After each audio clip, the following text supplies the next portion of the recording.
You know, I never thought that I would be opening a show by saying Alex Jones sues the Sandy Hook families because it seems so strange and inverted, but everything is crazy anyway. So that is the story. And I feel like it's so bizarro world, but it's literally happening, that we have to lead with it, despite the fact that World War III may be starting.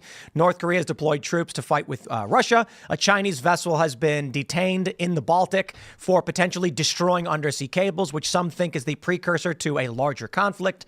And yeah, it's a crazy story. And then there's a bunch of other stuff. I don't know. Congress is banning men from the women's bathrooms, and it's caused this whole controversy. There's a funny video earlier where The View was forced to issue a legal disclaimer that the smear against Matt Gaetz is unfounded, should be considered with great skepticism, and the DOJ brought no charges. So I figured, considering, I don't know, World War III or whatever, maybe let's start with the weirder domestic story that'll make people, I don't know, enjoy life a little bit. Despite it being a crazy story, at least it's weird enough to where you're going to be interested.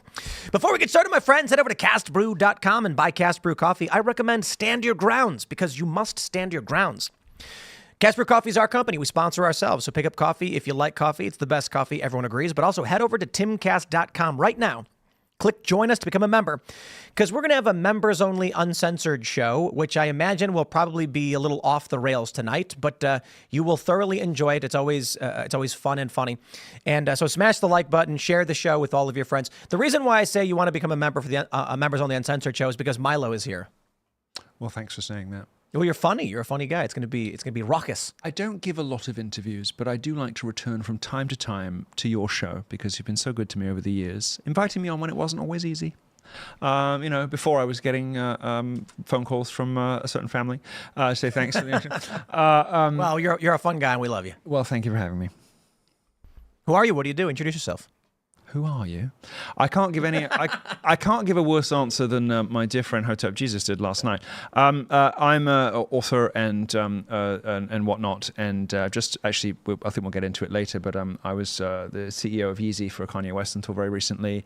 Worked for just about everybody in conservative politics, and the author of a new book. A new book. Here to, I've never done this before. I've never done a book tour, because I've always thought it was terribly grubby and ghastly. But I am here, we'll talk about it later, to promote my new book, The Wit and Wisdom of Nicholas J. Fuentes. We'll get into it later. Lovingly compiled by his mentor and role model, me. And we'll get into that later. But yes, I'll tell you all about that. I would describe myself as the Jack Bauer of Republican politics, the guy that they have to disavow, but that gets the job done. All right, this should be fun. We got Elaad hanging out. Hey, everybody, what's up? My name is Elaad I'm a journalist here at Timcast. Milo, you're a political force to be reckoned with. I'm excited to hear more about the book and what's going on in Washington. Shane, what's up? What's up? Shane Cashman, host of Inverted World Live. It's good to see Milo. Hello, darling. Welcome back. And everyone thought I was joking 2 months ago when I said Alex Jones should sue the Sandy Hook families. And here we are. What's up, Phil? Hello, everybody. My name is Phil Labonte. I'm the lead singer of the heavy metal band All That Remains. I'm an anti-communist and a counter-revolutionary. Tim? Let's go. Here's the story from the Wall Street Journal. Alex Jones sues the Onion and Sandy Hook families over InfoWars deal. Attorneys for Jones say the satirical website made illegitimate bid for InfoWars and plans to misuse its intellectual property. Oh, okay, so, Alex Jones, he got sued by the Sandy Hook families.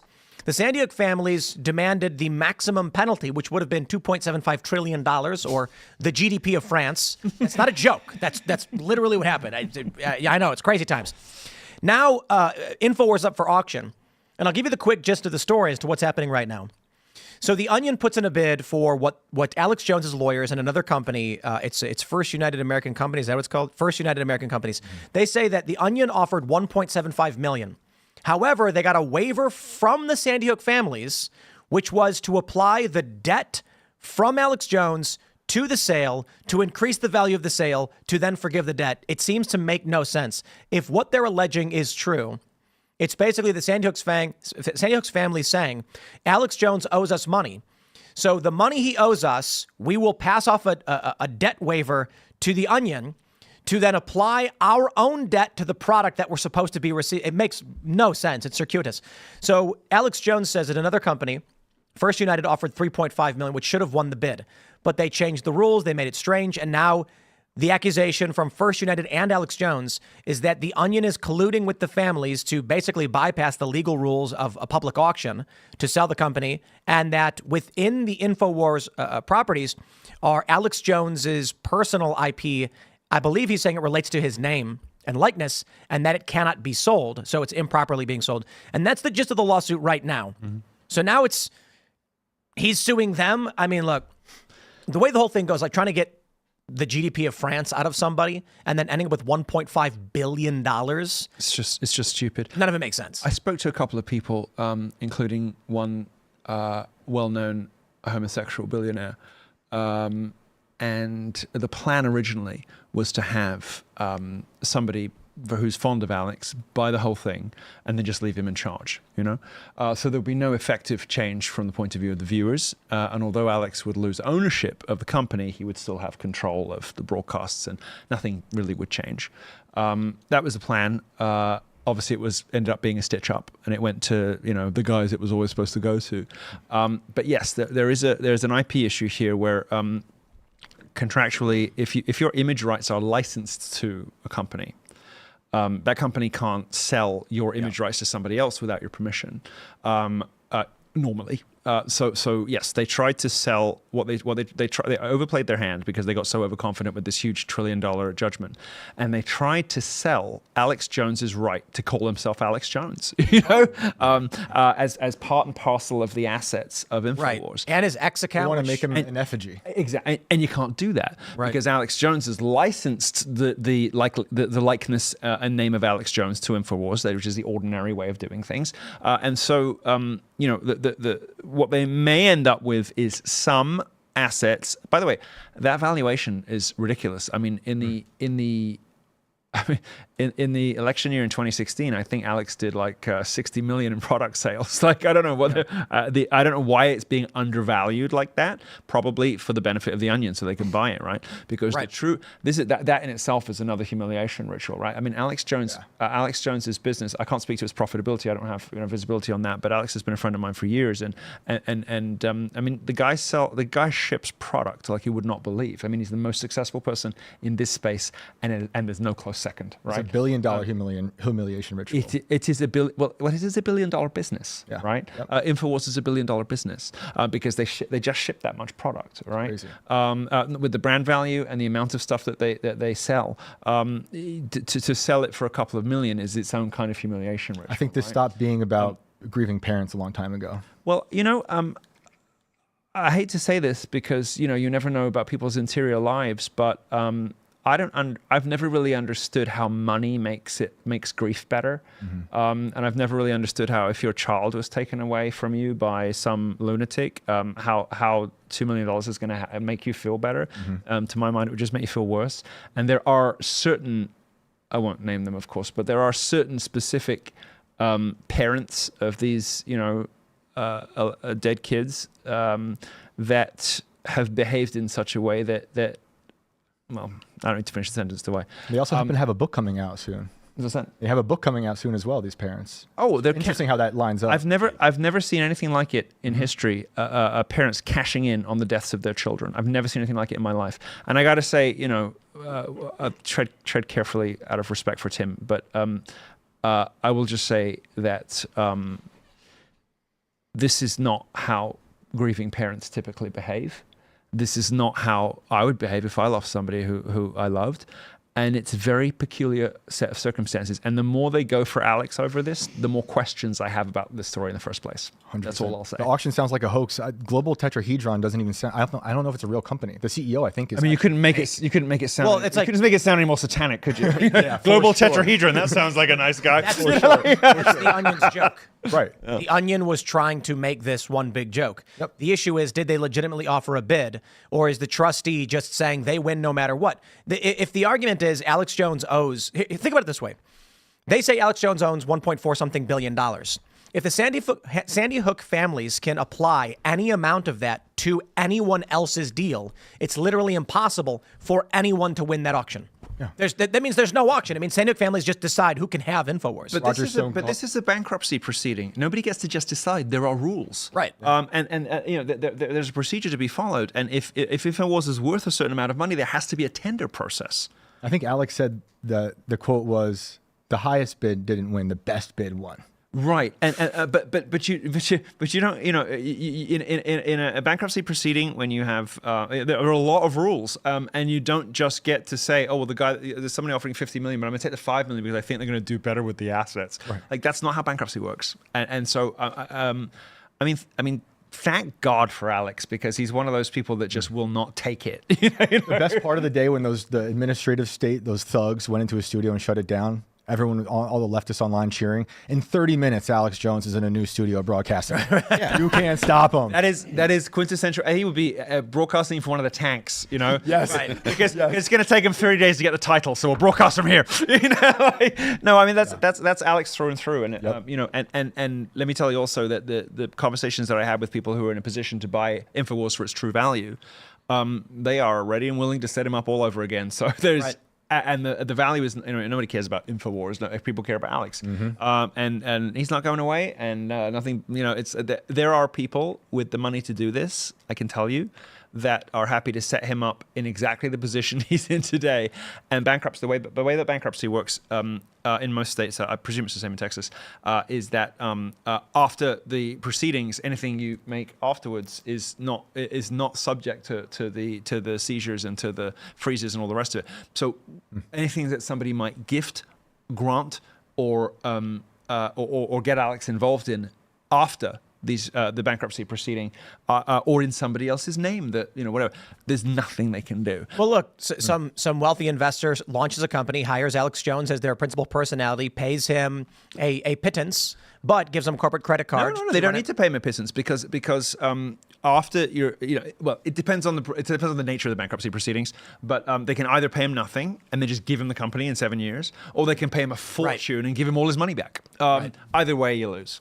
Either way, the bad guys lose, and they will. Right. Yeah. It's just a smear campaign. I don't know what the parents, what their motives are for sure, but they seem like they're. Well, they're saying they have said it's literally to stop Alex Jones to make it so he can't do his work. I mean, they do blame him. They can't, and there's no way to do it. And there's absolutely no way to shut that man up. You will never be able to do it. And okay, fine. Are you taking my bank? Are you taking my Twitter account? I'll just open a new one. Like this. But they can't take his Twitter account because Elon owns it.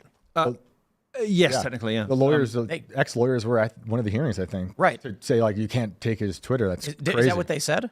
I don't know if that's exactly what they said. I'm paraphrasing. I don't know that they would need to make an appearance to say that these companies have already asserted this in other cases where they said when people were selling their accounts, there was a statement put out, this is 10 years ago. They said, you don't own your account, and we can disable it if we see that it's been transferred. Almost every account that you have with any social media service, you are in reality kind of operating a sort of free license to use your account on their services, which in most cases is terrible because they can ban you without recourse or they can do whatever. But in this case, it's good because there's an owner who has a say outside of InfoWars. Here's the abovethelaw.com demon ghoul Alex Jones sues Sandy Hook parents. I don't know what world these people live in. I've been watching a lot of the fake news stuff, the MSNBC stuff. It's all really funny to see them start groveling, but it's just it doesn't work anymore. The smears against Matt Gaetz, the smears against Alex Jones, the smears against Brett Kavanaugh, whatever it is, Donald Trump. Nobody cares. We're over it. Trump won, Republicans won. Regular people are just like, shut up, we don't want to hear it anymore. Alex is going to win in the end. They didn't just win. Did you see that map of county by county? The swings. They didn't just win. Yeah, it was a crushing defeat. This is a generational rejection. But have you seen Bill Maher, Jon Stewart, Charlemagne, Micah and Joe, all of these liberals, Ezra Klein, who a day before the election were like, Trump can't win, Kamala's going to win, this is bad. A day later are like, well, the Democrats, they should have got their act together. But that's because unlike in conservative media, they're paid to do it. They're paid to do that. And then when she loses, the checks stop coming, and the bots that are inflating their view accounts and enlarging their numbers on live streams suddenly stop showing up because no one's paying the bills anymore. The paid subscribers dry up. I mean, watching David Pakman, I don't know why I particularly enjoy David Pakman's tears versus the others. He's not a particularly distinguished figure, but for some reason, I just enjoy his misery more than anybody else's. Watching him just sort of act mystified as to how he could have lost 5,000 paid subscribers. No, like, bro, you know they're not real. You know you're not popular. Like, do you own a mirror? Like, have you ever seen your show? Do you actually think that people would pay for this? Like, stop. He might think he does, though. No, it's impossible. No, it's impossible. I want to jump to this next story real quick, but I do have a quick question. Have you played Baldur's Gate 3? I haven't. Have you heard about it? I've heard that there's a character based on me. It's literally you, no question. No, the developer told me. Really? Yeah. When I bought the game, it's like a gay vampire or something, right? Yeah. Yeah. He's not. All the characters are gay. Like the whole game. Like because it's a given in a AAA game these days. Everybody's gay. I get it. but it's actually a function of the funny thing is originally they were all gay because they couldn't code between male and female, so they just said characters can love characters. And that's how you ended up with this. In this circumstance, it's literally just that they let they're all bi. They're all bi. Is that the name? Asterion. Asterion, that's right. Sorry. I bought Baldur's Gate 3. Yeah. Within 3 minutes or whatever, you encounter Asterion, and the moment I met him, I was like, "That's Milo Yiannopoulos." Somebody reached out and told me. But if you want to play a game featuring me, I have two better recommendations. The first one is Milo Tosser, which is not quite as exciting as it sounds. It's a game that came out in 2016 where you play an Iranian jihadi and you have to throw me off a roof and hit a target on the floor. Jeez. That's Milo Tosser. It's on Steam.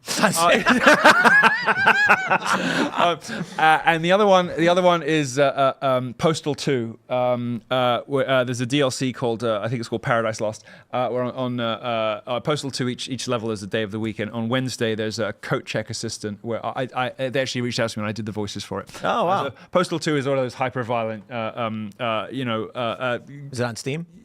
On Steam. Oh. Yeah, so I think it's called Postal 2 Paradise Lost. So I can only endorse games that I did the voiceovers for. Baldur's Gate 3 will be hearing from my lawyers. Yeah, so Asterion is a vampire spawn, and his character arc is that you can have him basically slaughter thousands of innocents to use their souls to become an ascended vampire. That's sort of analogous for my career, yeah. Yeah, that's right. Yeah. He's got my 2018 hair as well. Yes. Which you can't see today because I have another lawsuit I'm shortly to be involved in. Joe Burrow, if you're watching this, and you might be, I have seen you stealing my swag. Has anyone else seen this? No. Joe Burrow, the lesbian coach. Yeah, put him up. Call him up. Call him up. Call him up. Serge, You got to pull Joe Burrow. Joe Burrow has been appearing. Joe Burrow has been appearing in. Joe Burrow?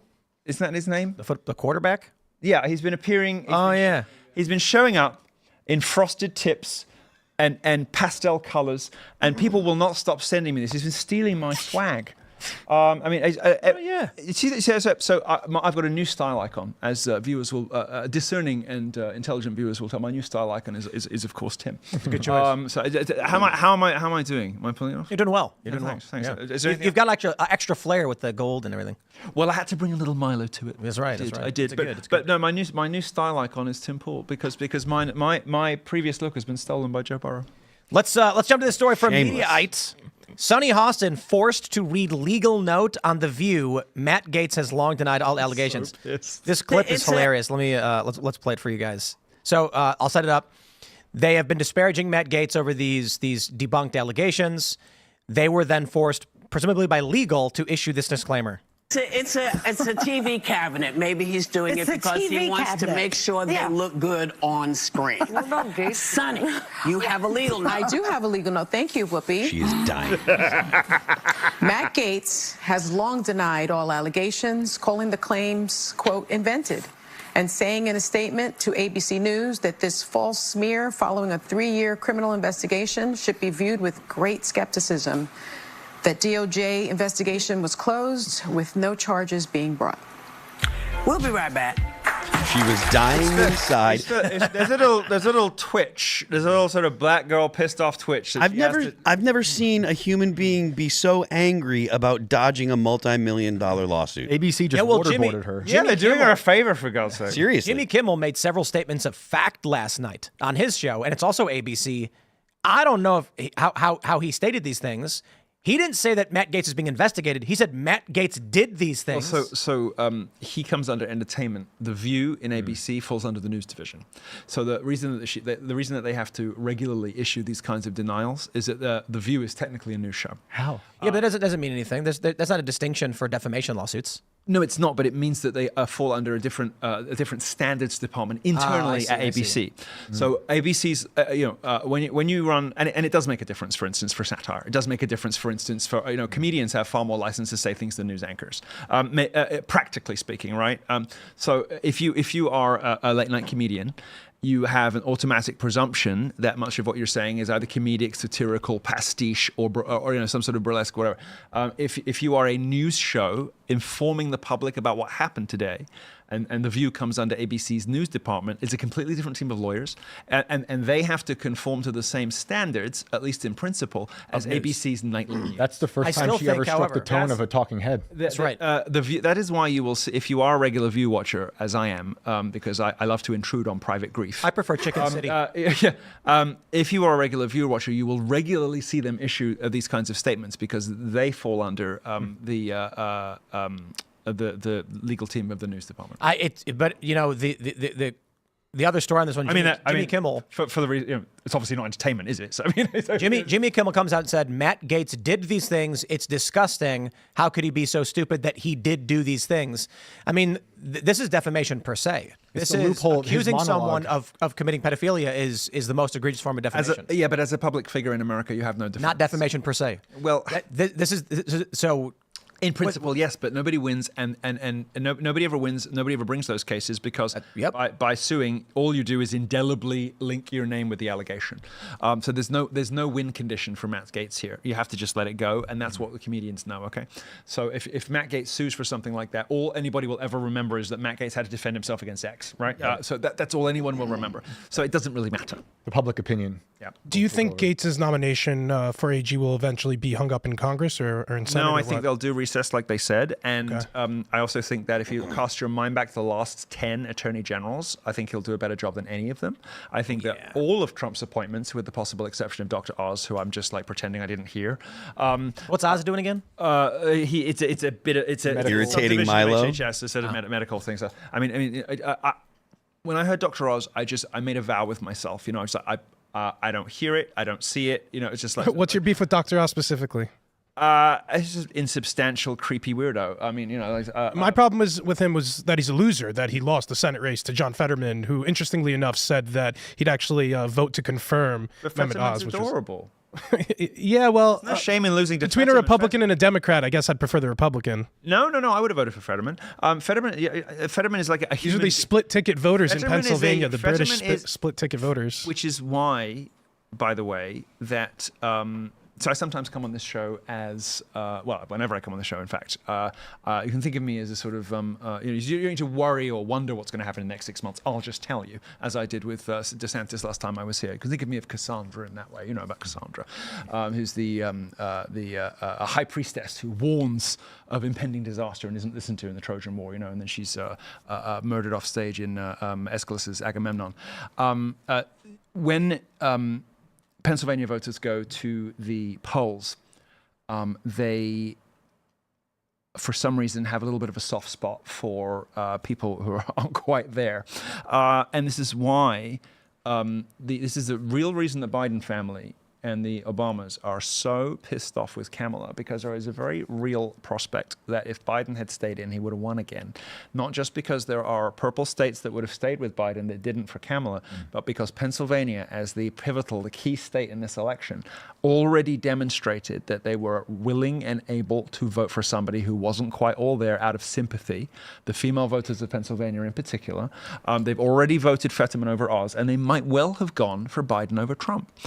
This is the real reason that they're all pissed off, because Kamala, in her arrogance, possibly cost Biden a second term. So no, I would have voted for Fetterman. I thought he was sympathetic. I thought he was normal. Well, the way that he has been speaking about Trump shows that he's one of the only Democrats that gets it. He's one of the only Democrats who understands why people like Trump. And Dr. Oz is an uncanny valley alien weirdo. I think Trump had a soft spot for him because he was on TV with a TV a lot and had a relationship with Trump Oprah likes him because Winfrey. he gave him a lot of famous. Money. And gave him a lot of money. That Trump always likes him helps. because he's famous and because he gave him a lot of money. And Trump has a few weaknesses like this. Famous member of my family gave me a lot of money. Any of those three, and you'll get stuff you probably shouldn't with Trump. Okay. But Dr. Oz is a classic kind of uncanny valley weirdo. Politics people in general. I mean, I've worked for a lot of senators, a lot of congressmen. I've written a lot of their books. 17 New York Times bestsellers. Worst pick though. I mean, not everybody has that. Gabbard. There still is RFK Jr. People in politics can't tell weird. There's something wrong with them where they can't tell weird. They can't tell when someone's a bit off because they're all a bit off. And they don't have that sort of like, he's like a little bit slow, but a nice, normal, likable guy. That guy is from Alpha Centauri. I would have voted for Fetterman. I thought Fetterman was. It's a good thing you British people can't vote in our elections. Don't start that nonsense. Who was running against Oz? Here's the. It was John Fetterman. John Fetterman. No, the primary. The primary was Barnett. Barnett. There was Barnett and McCormick. He lost to McCormick. Here's what the Senate should. Who's now the senator-elect in Pennsylvania. But the reason Fetterman is what should the Senate be? The Senate should be an eccentric, peculiar, distinctively American body that represents the best and worst of the country, just like the House of Lords on which it's modeled, right?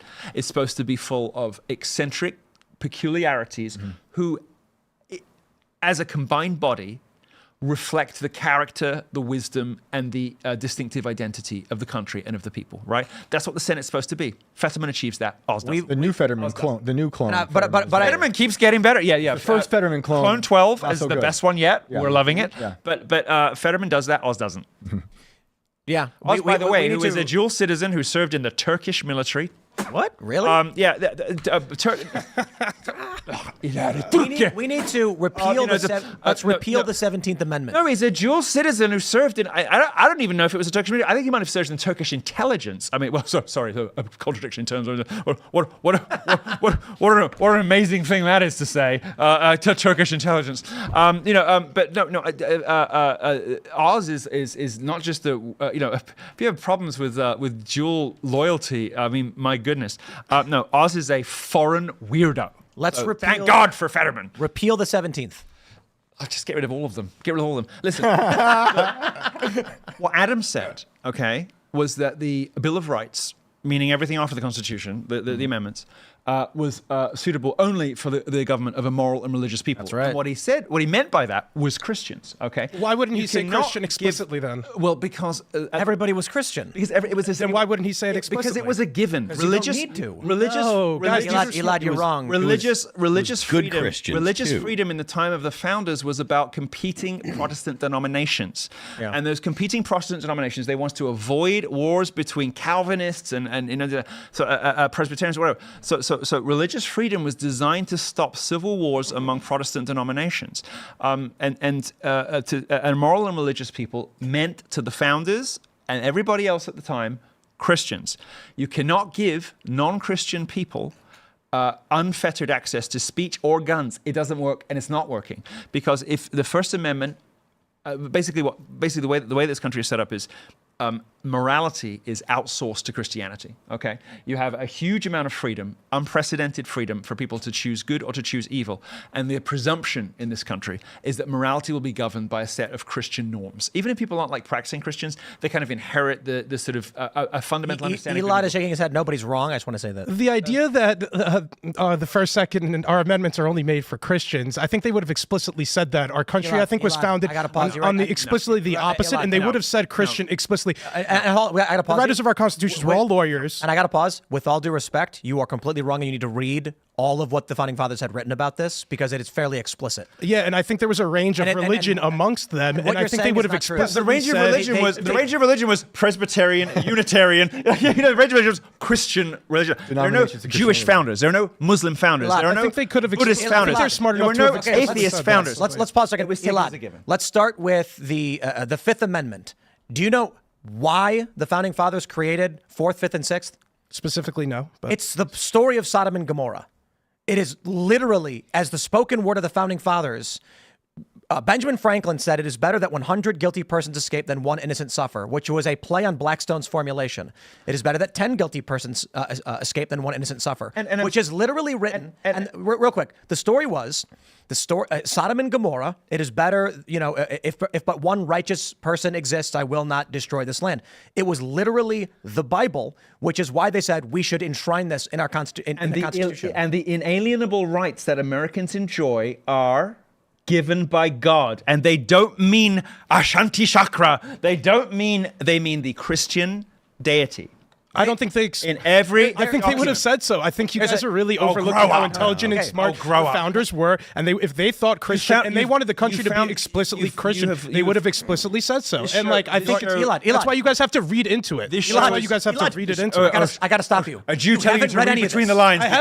I have read a lot of the foundational documents, and they would have explicitly written in When Christianity. he asked you about 3, 4, and 5, could you have read them out? Do you know what they are? No, not explicitly. Not explicitly. But that doesn't. I'm not rejecting. don't know the amendments you're talking about. Everyone I'm else at not the table does. rejecting the religious found that- influence you have on our found- founding documents. I'm Tim, saying they would have Tim, explicitly. you've done it again. You found the only stupid Jew. Moral. My favorite. Guys, hold on. Why don't you think they would have extraordinary- included Christian in the Distinguished show code that- of Okay. moral?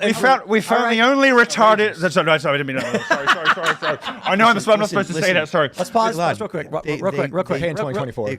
They were I never saying- know. I never know. When they say a good and moral people, they believe that other religions are immoral because that was the standard. Including yours. The standard back then. That was think they would have said so explicitly. The phrase Pause real quick. excuse Let's me, pause. Let me- just because I know that you are a recovering libertarian, my dear friend Phil. That's not the expression. The expression is a moral and religious people. Fair enough. Okay, And now- the religion is Yes. Christianity. Now I want to pause. My favorite amendment is Amendment 7. Okay. What's Amendment 7? Off the top of my head, I can't tell you. How about you tell us, Milo? Stop, Tim. How about you tell us, Milo? Well, he's a British Stop. guy. Wait, no. Let's hear it. Milo's willing to call me out on knowing it, not knowing it. I don't Milo, know what it and is. Milo doesn't have a shit. I've no Doesn't clue know what either. it is. He'll complain about okay, Dr. Oz okay. being a dual citizen. He's only a British Okay. citizen, so it's really rich. Okay, Oh, Elaad. I'd like to open up to anybody else. So who funny, knows. Milo Any talking of you this guys know trash. this? Doesn't that- Okay, Elaad, please. Guys, So does rich. anybody else want to take a strike at the 7th Amendment? I don't know if that's I don't know anybody. No one knows this one. Nobody knows this. Yeah. Because it doesn't matter. The 7th Amendment matters, sort of. It's the right to jury trials in civil cases so long as it's over $20. Now, here's the funny part. Back then, $20 was nuts. Today, $20 ain't nothing. So there is a dramatic change in what that amendment means based on inflation and Federal Reserve policies, which I find hilarious. That being said, Elaad, there are numerous writings. Now, I will stress this. There were some founding fathers who were deist. They believed in God. They didn't follow Christian moral teachings. But your argument is a classic and incorrect argument, which doesn't actually look into the letters, the writings, the books. What you're saying is, why didn't they explicitly state this? I mean, it's in the Yes, Declaration of it's the fish Independence. and It's the fish and water argument. Okay. So let me start you here. I think they were purposefully inclusive. How about the I founding finish? fathers were purposefully How about I inclusive. finish? Sure. Do you know how air was discovered? Do I know? It wasn't officially ever discovered. Yes, it because was. we You are live in completely- air. you are completely Air was incorrect. discovered. Okay. You are completely incorrect. When was water discovered? Air. Please don't make this guy your White House correspondent. My God in Elaad. heaven. When was zero discovered? It was a concept. It kind of always existed. It was not. Oh my God. It didn't always exist already beyond our know it did understanding not. of it. Humans did not have a concept of zero. It was discovered. Humans did not know that air existed. They thought there was nothing here. It was the ether. There was an energy that you could feel. And then one day, some dude, they used to use these bronze orbs with holes in them and a straw. They would dunk it in water, put their thumb over the back, lift it up, and put it over themselves. One guy goes, "Hey, what happens if I put my thumb over the back and then put it in the water?" Hey, No water went in the Something little must ball. be displacing. Something is displacing the water. And then he said, guys, I got an idea. And that's when we discovered there was actually matter and mass all around us. Why didn't they write about air? It was in them and around them 24/7. There's no reason for the founding fathers, who Correct. are 99.9% Christian, to say, and don't forget, we're all Christians in this room, right? Let's write it down. Except him also to say It is there. It is there. Except to say it is there in the Declaration of Muslim Independence. countries that does happen. It is though. there. It is Whenever there. it's Muslim and they still explicitly say it, so- In all of the founding documents, God is actually present as well. It's just that they don't feel the need to say it in every clause. But they never mention Jesus, and there's no mentions to Christianity. Just allusions to moral and religious people. I think John Adams is smart enough that if he meant explicitly Christians, he would have said Christians specifically. I guess he did. Moral He and did. religious. He did. You Not in just this haven't podium. read any Adams. No, you're Elaad, wrong. You're let's British. pause. Let's You pause. think you know a lot Elaad. more about American politics than you do. How come our law books don't explicitly state that it only applies to humans? Why do, I don't think these are like so kinds. I don't think these are so in Is it America because we assume, as all humans, we're not applying laws to dolphins? in American courtrooms until fact, very, dogs very are exempt from these recently, laws. until very, very recently in criminal trials in American courtrooms, what book do you swear on so that everyone knows you're telling the truth? I think it's your own religious Is it- book. is so it the whatever Talmud? religious book? I think if you're Is it the Bhagavad Gita? Is it the Dead Sea Scrolls? No, it's the Bible. Grow up. Do you know what percentage of this country right now is Christian? depends on how you define it, but at least 60, No, it 70%. doesn't. It's Yeah, it does. self-reported in I don't know. surveys. Are you discriminating between It's about Christians, 70 Catholics, which denominations? No, they're all They're Christians. all It's- Christians. It's Okay. in 70%, surveys. give or It's about take? 70%. Okay. Right. And It's a if you- Christian country. And do you know what that number was in like the 60s? Probably closer to 90. Did you hear that? 99? Did you hear that? Did you hear that? Congratulations.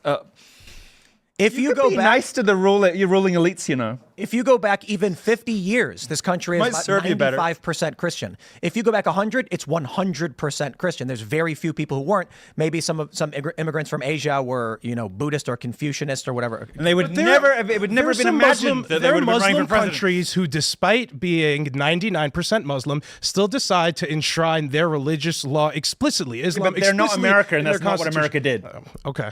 Did they do it in Britain at all? Did they? Let me ask you a is question. Britain a Christian country? I'm not sure. Maybe you could tell us about Britain instead Richard, of America. The King of England is the head of the Church of England. I don't know. That's why I'm asking the can't- British guy, I not the can't- American citizen. I can't believe you don't know this, but the British monarch is also the head of the Church of England, which is the Anglican Church. Yeah. So in Canterbury Cathedral has an archbishop who is the sort of religious, if you like, the chief executive in corporate terms. And in corporate terms, the president of the board, the chief of the board, is the monarch. So if you are an English monarch, you have to be an Anglican because they are also the head of the church, because the English church is an established church. So a disestablishment, which happened in 1776, is where you divorce religion from the state technically, right? And the reason it happened in 1776 is because if you're going to cast off the British king, you have to do something about the religion, because you can't be sort of paying obeisance to the head of your own religion when you've just deposed him as the head of your state. Okay. Well, Milo, I apologize. why- It's truly well, I easy to haven't- confuse you guys for a British I haven't- country I haven't- or a Muslim all right, majority I haven't country, quite rather. finished. I Elaad, haven't quite I have a finished, question but- for you. but- Do you want to finish? Well, just simply to say that when you the Washington National Cathedral, for instance, right, which is an Episcopalian church, the Episcopalian branch of Protestantism was invented basically to mirror high Anglicanism in Britain, is a clone of Canterbury Cathedral, and there's a reason for that, because the Episcopalian Church was basically, and Washington National Cathedral was created to be a parallel and almost identical religious institution. And that is when Washington National Cathedral, that's where the presidents get buried. That's where things happen in American public life. All those things where, you see all the presidents lined up and someone's being buried. It happens in Washington National Cathedral, which is an Episcopalian Christian church. That is the national church of this country. So, Elaad, I got a question for you about the Second Amendment. Do you know what it is? Yeah, the right to keep and bear arms. I know you that one, recite it? Milo. Necessary to the security of a free state. Let's start from the beginning. Roughly, You're just being I'm mean messing now. up. You're being Necessary- mean now. No. I'm not You're being. being sorry to Hold on. You're being cruel. I am not being mean. This is the one I know. This is my point. Necessary to and the it's not to put him on the security- spot to say you can look it up. I don't care. I'm not looking it up. A well-regulated militia. Wait, being, all right, well, you got the well-regulated. I forgot that part. A well-regulated militia necessary to the security of a free state. The right to keep and bear arms shall not be infringed. the right of the people to keep and bear arms shall not be infringed.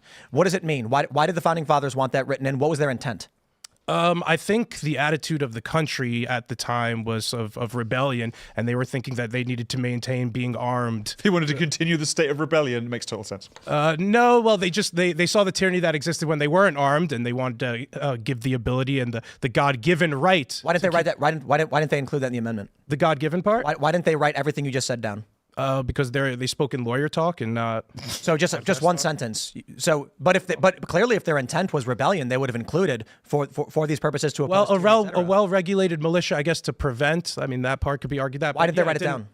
The whole thing? Why didn't they write down what you're saying? They were quite prolix people. I mean, because there are many thousands. There are more implications that aren't explicitly laid out. Elaad, the point is this. You mean implications that aren't explicitly laid out, like moral and religious people meaning Christian? This is my point. No, I don't think those are like-kind still. I still don't think this is like-kind comparisons, though. You're asking why they didn't write Christianity in a Bible when they were all Christians and assumed everyone was. And you're also stating that there are things they meant that they did not write down later. So which is it? I just think you guys are reading into this quote really hard. Answer the question I'm asking you. Repeat it. Were the founding fathers leaving out information that was assumed, or were there things they intended to include they didn't write down? There were things left out that people obviously. Could that be that everyone in the room was Christian, so the assumption was moral and religious meant Christian? It could be, but I don't think that's what he's referring to in this quote. I think it's much easier to say if you explicitly mean Christian here. Our Constitution was made only for a moral and religious people. If he meant specifically Christian, I think it's an obvious thing. I don't think and in other hold on. You made one point. In Muslim majority countries, they say so explicitly. Elaad, you made a point. Your point will be answered to. Don't gish gallop. Satanism is not a religion that the founding fathers would have considered to be moral and religious. Right? I agree. Nor is Judaism. Well, I don't think debatable. I think they would have said Judaism is moral and religious. Not debatable. What other religions did they mean here? Not debatable. Besides Christianity, they only meant Christianity. Then I don't see as to why they wouldn't say that explicitly. If they only meant Christianity by moral and religious people, John Adams here, I think he would have said so explicitly. I think it's more inclusive than that. Were they Christians? Let me explain why. Some were, some weren't. Were they Christians? Some were and some weren't. All the founders were some form of Christian. I'll explain. And now the question then is, do Christians typically say that other religions are correct? I think the come on, the answer is no. Chosen people. I think the Christians say the Jews are chosen people. So something about that. No, Christians don't go around saying, well, the Mormons got a point. Torah, if I'm not mistaken. Maybe one of you Christians could tell me more about it. In order to demonstrate this, you can look, for instance, at the highest authority in America, which is not the president; it's the Supreme Court. Things are decided in America in courtrooms. The courtrooms are the places where America's national dramas play out, okay? Whether it's Roe versus Wade, the abortion debate is framed in terms of a court case, right? Whether it's the OJ trial, which told white America, there might be a problem here. I don't think blacks are buying into this thing that we wanted them to do post-emancipation, right? I think actually maybe they're just going to vote with other black people, and maybe we got a problem here, right? To Trump, to the Bush-Gore election, all of America's great national dramas are played out in the courtroom, okay? And the Supreme Court is the highest authority in this country because they get to choose the president if no one else can make their mind up. Yeah. Right? So they can also rule on whether the president go to jail. Of course. And in that place, they are holding their verdicts against a constitution that is based on Christian principles, such as oath-breaking, the commandment against bearing false witness. Right. Which means if you make a contract with somebody else, you stick to it. And if you don't, they can sue you and you got to pay them. This is actually... That flows directly from the Christian commandment about bearing false witness, just like all the other laws and just like the Constitution. One more point before we jump to the next story, though. You would say that there are people in China, they're religious. They have a religion. I'm not sure. I believe it's largely Buddhist. I could be. I think there's some Christians. I'm sure there's some moral and religious Buddhism is a religion, people right? in China. I don't think kind of Buddhism is a religion. Actually, You don't think Buddhism is a religion? No, I think people are also like Buddhist in other. I can hear an outcry of Nam-myoho Renge Kyo, Nam-myoho Renge Kyo. How about this? Hare Krishna. Nam-myoho Renge Kyo. Oh dear. Hare Krishna. There's 1,000 crystals just lit up. What is that? Hinduism. Yeah. Okay. Okay. How come in these countries they don't have a Fifth Amendment? Because they're trash countries. Do you know what the Fifth Amendment is? That's not an answer. Do you know what the Fifth Amendment is? It's to not be self-incriminated, not to provide. That's the easy one. There's several components to it. Okay. So my point is, it is rooted in the story of Sodom and Gomorrah. You get a right to a trial. These things, 4th, 5th, and 6th. The right to 4th is search and seizure. if it was just about being religious in general, well, the founding fathers understand that China was religious, but they do not protect an individual's right to a trial, a jury of their peers against self-incrimination. That's quite literally rooted in the Bible. I researched this intentionally because I was wondering why the founding fathers, I read about all the Bill of Rights. The First Amendment was originally supposed to be, like salaries? The second was supposed to be apportionment. I could be mixing them up. And they ultimately dropped those. There were 17 original articles. They got condensed and some got eliminated.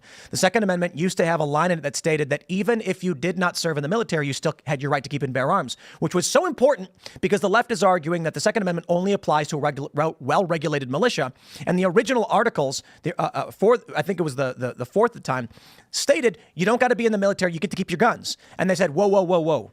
This could be used in court to argue against conscription, that when we call someone up to serve to defend this nation, they could say, no, let's remove that part, have it be implied that everyone just keeps to have their guns. Now the Democrats are literally arguing that it means only a well-regulated militia. And it's like, heavens me, did you literally read about anything the founding fathers wrote when they were crafting this? They were all like, we want to make sure everybody has weapons. It's not just about tyranny. It's a generality. There is fear of a tyrannical government. However, they don't want people rising up against them. There was, I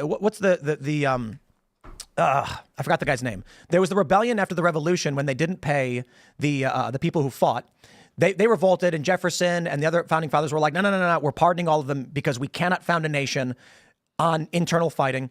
There's a bigger component with the Second Amendment, and that is the militia is necessary to a free state, not just to oppose domestic problems, but foreign problems as well.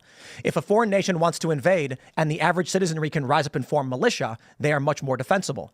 However, because they didn't explicitly write it, they wrote it in external papers, drafts, and letters. The Democrats are now trying to strip us of those rights. Right. So if you don't know anything about this and you don't read the Federalist Papers and you don't understand how all this stuff comes, it's easy to... And we can apply this to the First Amendment too. What is the First Amendment really for? It is to provide people with the freedom to do good or to do evil, right? It's to provide them with the free will to be saved or to be damned. Okay, and they can stand or fall on their own words, and no other man can say, you can do this, you can say this, or you cannot say this. Freedom is not really a Christian virtue, but it exists in the Bill of Rights because it provides people with the ability to do right or to do wrong, and then be judged by it in the hereafter. Okay, and to be able to express yourself in whatever way you want is a radical, dangerous, and unprecedented level of freedom that has not really existed in society or civilizations before this. That is only possible because it was assumed that America would always stay Christian.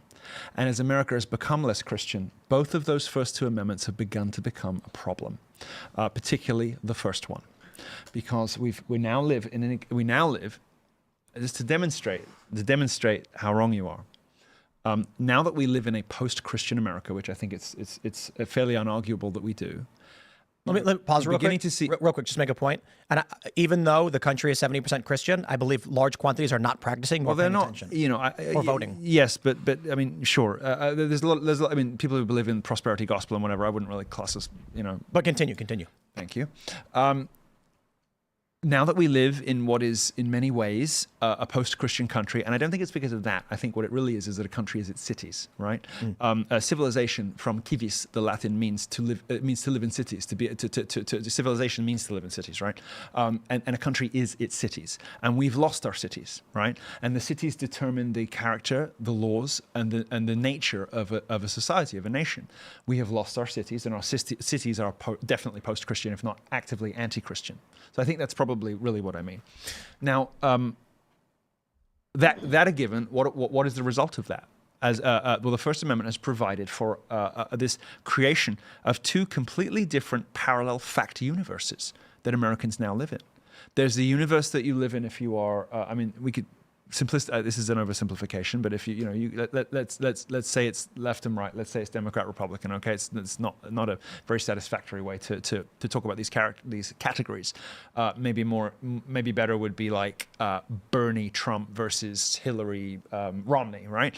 But there are two completely different fact universes that Americans now live in, and every single issue that you talk about, whether it is moral or practical, has an A and a B that you have to choose between. And most people just line up with their tribe, okay? Yep. We live in these two completely different fact universes. This is a psychic fracture, a damaging, dangerous, psychological rift that has opened up in the heart of the country that has made America schizophrenic. It has given America, and this is a product of freedom shorn of Christianity. This is a problem of a First Amendment without the restraining influence of Christian moral teaching, which tells us that we must adhere to the truth, which holds in the transcendentals beauty, truth, and goodness, that we must always aspire to do those things that are good, beautiful, and true, and that promote unity, depending on which church fathers you read, okay? Take Christianity out, and the First Amendment is a mendacious liar's charter that rewards the people who lie the most audaciously and without honor and without regret. And it has created this psychic break in the country. That is what happens, and the founders knew this. That is what happens when you have a First Amendment shorn of Christianity. It lifted the guardrails off morality. So we know that this argument is correct because we have witnessed what happens when you take Christianity out of the equation. And let's add to that with the Fifth Amendment. You end up with defense of the worst vile criminals. You end up with people being released. Yes. So I always phrase it like this. And again, Christians, hey, I'm not a Christian, but I recognize logic. We'll get you. Sure. If everybody on the planet, everyone on the planet was Seamus Coughlin, I know Seamus is a good dude. I know what he believes. I know how devout he is.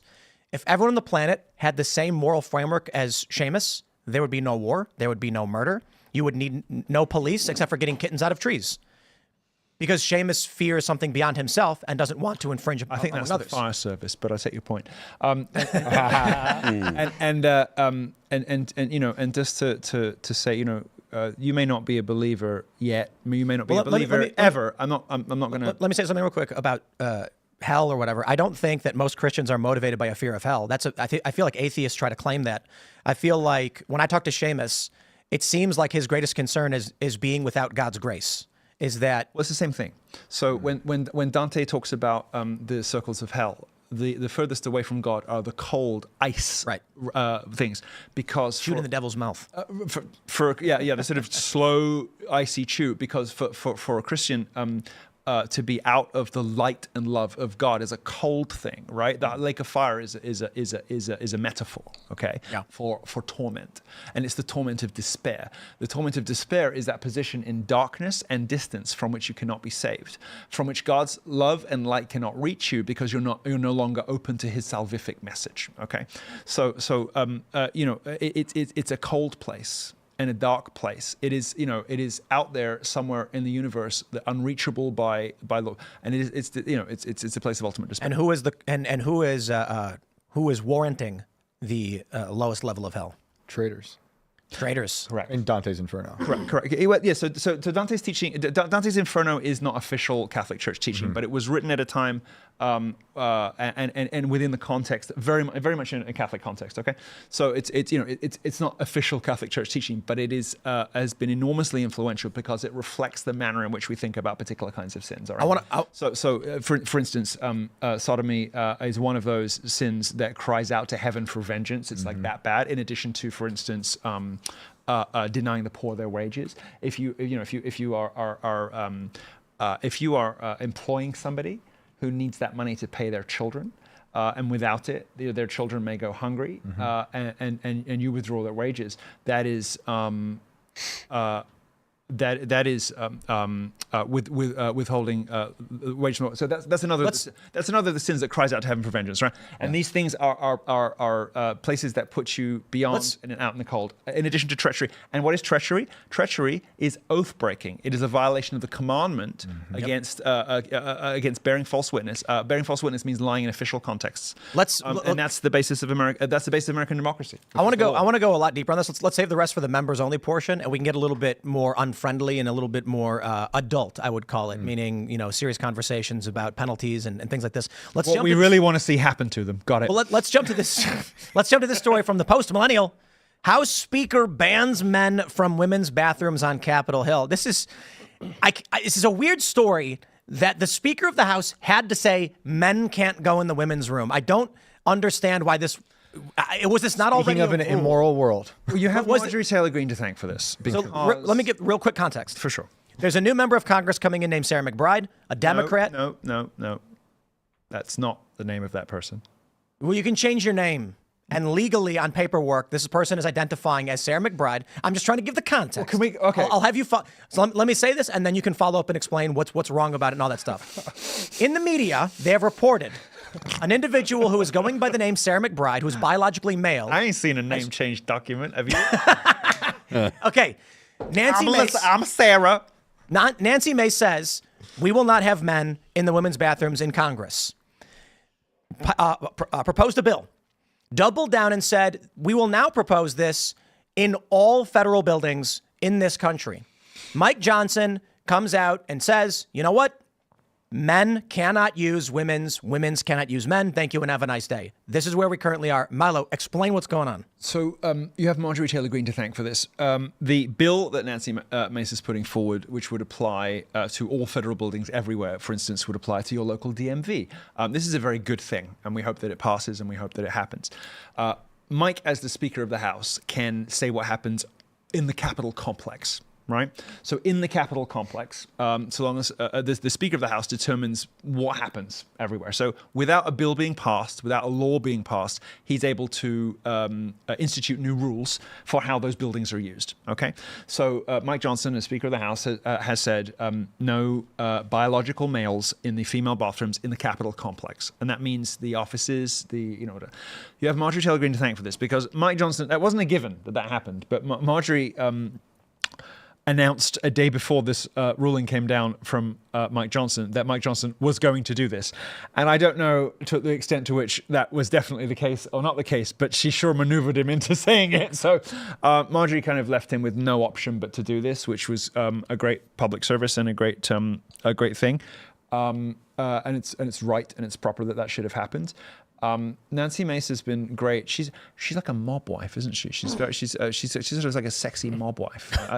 Was she wearing like a mink yesterday? No, she came out. She came out in this white fur, and I was, and you know, my old gay Milo came out. I have to tell you, she came out in this fur, and I was like, yes, quit. Stop. 50 lashes. No, exactly. There's a oil on the thigh. Yeah, that's my preferred punishment. No idea. That's how I stopped having sex with men. Really? Yeah. You just fry up some oil, and just a little drop on the thigh. And it stings for days, and you're just like, I really am not interested in anything else. It really hurts. So no, it worked for me. This is a wonderful thing, and you have Marjorie Taylor Greene to thank for it. Can I ask? Okay, so thinking of this story and what you were saying earlier about a schizophrenic country, do you think the schizophrenia widens now in America, or after the election, or does it get better? I don't believe that the two fact universes are reconcilable. Yeah, I think that one of two things has to happen. I agree. Either the country splits in some sort of orderly breakup, or one of those sides has to die. And we are now at a point at which it's a realistic prospect that one of those sides might be on the ropes. You think they're just going to phase themselves out? Well, so let me. It's not that. It's that you were talking earlier about Micah and Charlemagne the God, that fruity guy, and then and all these other people who are sort of and the oleaginous, odious slug. What's his name on Brian Stelter. No, not Stelter. He sounds like a slug. No. You can sort of see him ripple as he talks on the Young Turks. What's his name? Cenk?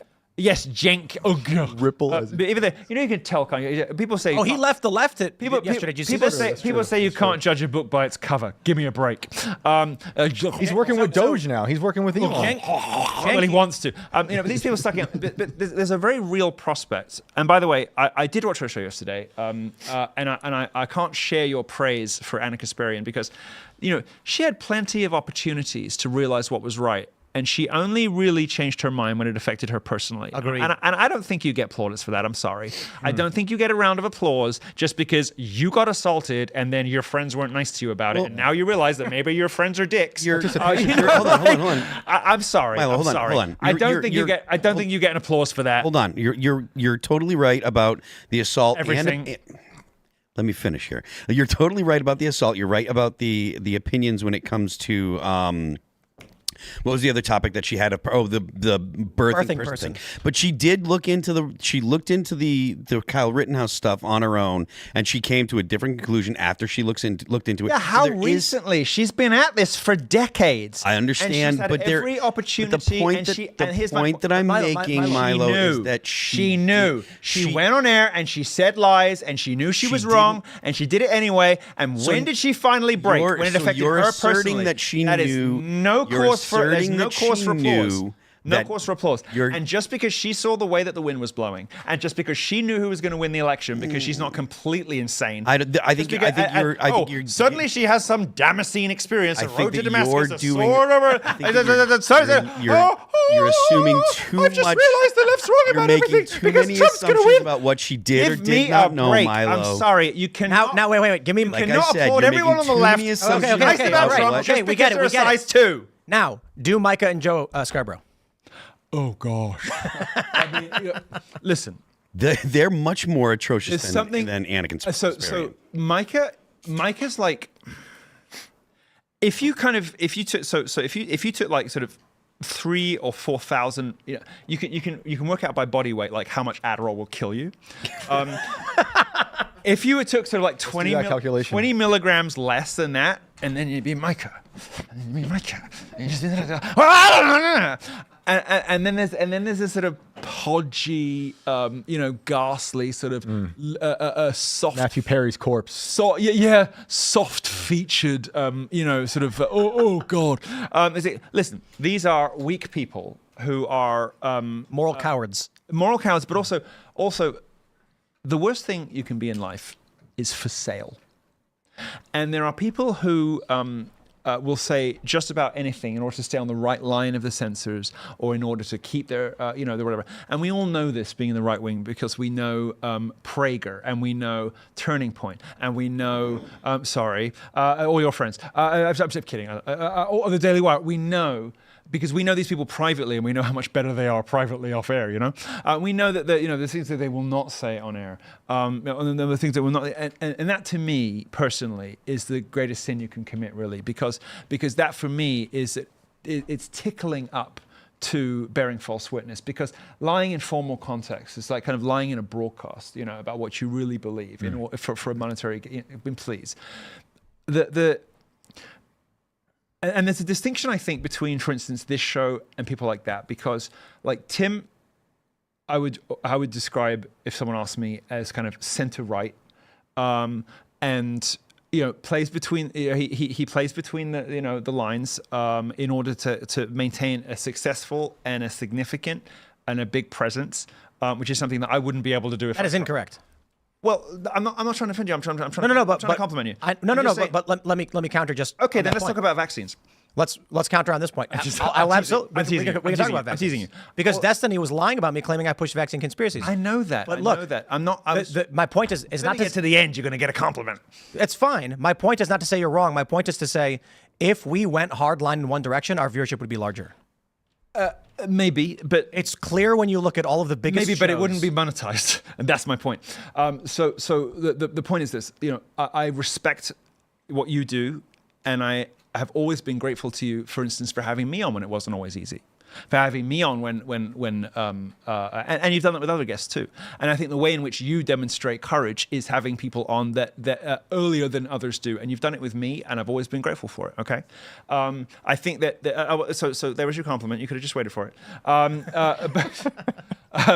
But what other people do, which I find intolerable, is they present themselves as the bleeding edge of commentary, or as the warriors on the front lines of whatever. And in fact, they are censoring 90% of what they say, versus what happens here, which is like, all you have to do is kind of be a grown-up.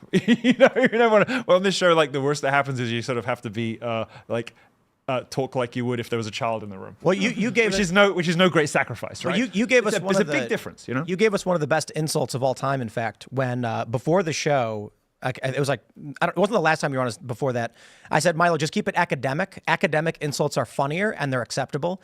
And so you wrote down no personal invective with a sad face. But then you described Ron DeSantis as something off-putting, like when you reach for something but accidentally touch something moist, like a wet sponge. Yes. And it was very good. Somebody asked me the other day about Ted Cruz, and I remarked something similar, which is that there's something amphibian about him, as though he sleeps underwater and lays eggs in the reeds. He's soggy. You know, as though he lays eggs in the reeds. I think if Ted Cruz were to reproduce, it would be in the form of tadpoles. So you want him to play swamp you know, like creature. that's the kind of thing you want, isn't it? So anyway, You're funnier. Well, some people say so. Some people like the C word. You know, there are other shows for that. No, but I was trying to. There's the members only show. We'll get there. I was trying to compliment you by saying, you know, that I think that you have a family-friendly, mainstream appeal show that can actually make you a living, unlike the majority of most of us. And you show your courage through the people you bring on, right? Well, which I think is great. What I can't stand is people who present themselves as these sort of brave warriors throwing themselves under the bus. I think the bravest thing you can do is to say something awful that shocks people, that blows open the fire doors, that opens the space up for others to follow, because you create through that, the blood you spill becomes a kind of baptismal nectar that christens a generation of warriors behind you. That's why Kanye's so great. Let me and that's why I loved working for him so much, because that's exactly what Ye does, exactly what Kanye West does. And we had, I think we had something of a meeting of the minds in that regard. And people respect that, and they really appreciate that. And some of your viewers may have noticed a piece in the a Hollywood Reporter. I'm profiled as a print edition of the Hollywood Reporter, which is very nice. By the way, I have my Blaze band lifted as well. I must be really screwing up, because I think I'm becoming socially acceptable again. Mainstream. So I mean, 5 Blaze shows in a row. I'm like, what did I do? I'm sorry. Fox News next. No, never. I mean, when they call. No. I don't know what I'm doing wrong. But I had some profile on the Hollywood Reporter, and some of you will know. Some of you will know this. We were talking about it beforehand. I try to do things. I think I describe myself as a sort of Jack Bauer who has to be disavowed officially but gets the job done privately. And I was very happy to be called by a member of the Trump family on election night to thank me for my work getting rid of... Let me pull this story up real quick so I can set it up. Sure. So we have this story from the Hollywood Reporter. They say the Milo Yiannopoulos makeover, the alt-right's fallen poster boy is back for Trump 2.0. Now in this story... It's my Tim Pool era. It's a profile. They picked a heck of a picture of you, Mike. But they say, like they say this. I'm going to rebrand myself as Milo IRL. Let me read this for you. This is praise of Milo. Just before midnight on November 5th, Milo Yiannopoulos' phone rang. On the horn from West Palm Beach, says a source familiar with the matter, was a member of Donald Trump's family. The caller would soon take the stage at Mar-a-Lago, beaming on stage alongside the president. Blah, blah, blah. God Bless the USA blasted across the room full of supporters. But first, they wanted to personally thank Milo for helping the campaign smear once useful idiots. Allies no longer wanted in Trump's orbit, he says. The call, if indeed it happened as described, which when Yiannopoulos is concerned is never a given, capped a return they're not wrong. From the ash heap for the once ubiquitous flamboyant far-right rabble-rouser who shot to notoriety during the first Trump campaign but fell to earth after a series of bruising scandals. They then go on to say at the end that... You can go to the end. Yeah. And they mention that this was... they say what... Did they say what... Where do they mention this? Right at the very end, if you keep going, it's a very long profile, it's a very long, lavish. Is it the small? If you just keep going. I see here. It says, Yiannopoulos published what he purported to be Loomer's history of mental health issues, and poof went her access to the president-elect's inner circle. As slippery as Yiannopoulos can be, he can deliver. This is Tarantula's sales pitch after all. And if the business takes off, expect to see such tactics multiplied by the number of clients on his roster, official or not. So what is the claim they're making that you did? Slippery is only because I'm so well moisturized. I've post Kanye. I have started a talent management agency to look after other difficult mercurial stars. It's called Tarantula, Visited TR. I've never really done this ever on a show before, but I'm going to be shameless this evening. By the way, trnt.la. You can go to Tarantula and you can see our extraordinary past client list, which I'm sure that Tim is going to be kind enough to throw up on screen. trnt.la. And so we do a lot of talent management, but we also do what I would describe as retribution as a service. So it's like Norm Macdonald in Dirty Work. Yeah. So every appalling. That movie was awesome. Every appalling, underhanded, disgraceful, disgusting, and oh my gosh, how can a human being do this to another human being? That's me. The United Nations was a client of my partner. So I've there's three general partners of the firm. Bianca Jagger was one of mine, believe it or not. Anyway, so we have our previous client list scrolling gracefully across the screen. And XXX is dead. What happened there? Well, I was an advisor of his immediately before he died. Really? George and Laura Bush. Wow. That's my political partner. Yeah. William Jefferson Clinton. My political partner again. Wow. Yeah. So we have 5 presidents among the 3 of us that we have worked for, including the current one. Well, the one to be, I mean, and Azealia Banks and Kanye West and XXXTentacion when he was alive, and I was in Florida helping. That was sort of 2016ish kind of period when he was becoming a bit of one of the. So I was working for him a little bit. So yeah, I mean, I worked for Bianca Jagger, believe it or not. A bunch of other interesting people. Azealia Banks lasted about 3 weeks as a client, but I'm shocked. Yeah, stunner. But so retribution as a service side of things is when a useful idiot has outlived their usefulness, for instance, Nick Fuentes or Laura Loomer, I will occasionally be called and offered vast sums of money to get rid of them. By who?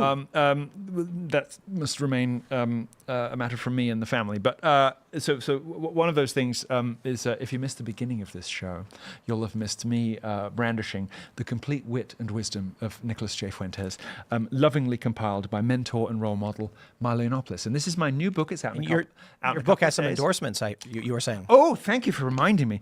Yes, so it's got some blurbs. I'm going to read the blurbs. First of all, I'll read you the back cover. So the back cover says, lovingly compiled over a decade by his role model, mentor, and inspiration, Milo Yiannopoulos, this book is an exhaustive intellectual history of the America First movement, its wisdom and wit eloquently expressed in the words of its leader, Nick Fuentes. Complete and unabridged, this volume contains every brilliant thought Nick has ever expressed. Together with all of his best jokes. It's a perfect gift for the groyper in your life. The complete wit and wisdom of Nicholas J. Fuentes will be treasured by the whole family for years to come. You actually got these quotes from high-profile people? Well, that's my blurb about my book. No, I know. But I'm going to read you now. I've got to do it on the phone. I'm terribly sorry for the. So here are the blurbs for the book. Let's look. Tucker Carlson. If you thought Dangerous was a page turner, you won't believe how fast you'll get through this. Marjorie Taylor Greene, a perfect portrait of the mind of Nicholas Fuentes. Raw Egg Nationalist, the great Raw Egg Nationalist, says, left me feeling empty. And Laura Trump says, I have no words. So if you are interested, it'll be out in a couple of days on Amazon and everywhere else. I'm sorry it wasn't available today, but it'll be out soon. Lovely color features a Are you going to show us what's inside? Features a swanky notebook. Well, I'd like to keep the contents, I think, for buyers, except to tell you one story, which is I set the record straight about that infamous dinner. That infamous dinner at Mar-a-Lago. So I do set the record straight about that infamous dinner at Mar-a-Lago. So you'll remember because there was an ill-fated, although very highly viewed, I note, a Timcast episode in which my old boss, Kanye West, unfortunately decided the interview was over quite early into the episode after Tim had been very generous and kind to us in all kinds of ways. And I was like, oh, no. Please don't. But of course, when you're working for somebody, you gotta follow the boss out the door. So for which I apologize. So the dinner at Mar-a-Lago, if you recall that, where I sort of took credit for making the president's life difficult. I do set the record straight, and I would like to again now, which is that immediately after being cancelled, immediately after losing Adidas and his bank accounts and all the rest of it, Ye hired me to rebuild his company. So I ran Yeezy for first as political director and then as chief of staff for 2 years. It's a multi-billion-dollar multinational fashion and music brand. I was like, really, you want me in charge? But I turned out to be good at it. Absolutely murdered it. He really didn't have any staff to speak of. at all. I booked his ticket. He flew commercial, and his tickets were on my credit card because he didn't have a working credit card, to go meet Donald Trump for dinner. A dinner that was long planned, and I couldn't make it, and he took Nick Fuentes, unfortunately. And I thought, well, what am I going to do? So I called a political operative in Florida who is very well connected, worked for 5 presidents, so on and so forth, called Karen Giorno, to try to grease the wheels a little bit, to sort of smooth it all over. And so she picked them up at the airport. They went to the airport and the rest of it. And after that dinner had happened, and the Nick Fuentes thing had kind of blown up, Ye got a bit spooked about blowing his relationship up forever with Trump. So I kind of took the fall for it. I fell on my sword and I said, it was me. I was trying to get back at Trump for not recognizing me after the election. It was a very plausible lie because I did kind of feel like that, and I said, I took the rap for it. But the real story is that Ye asked me, what's going to really leave a dent? What's going to leave a mark? And I'm like, I don't know, take Fuentes. That'll do it.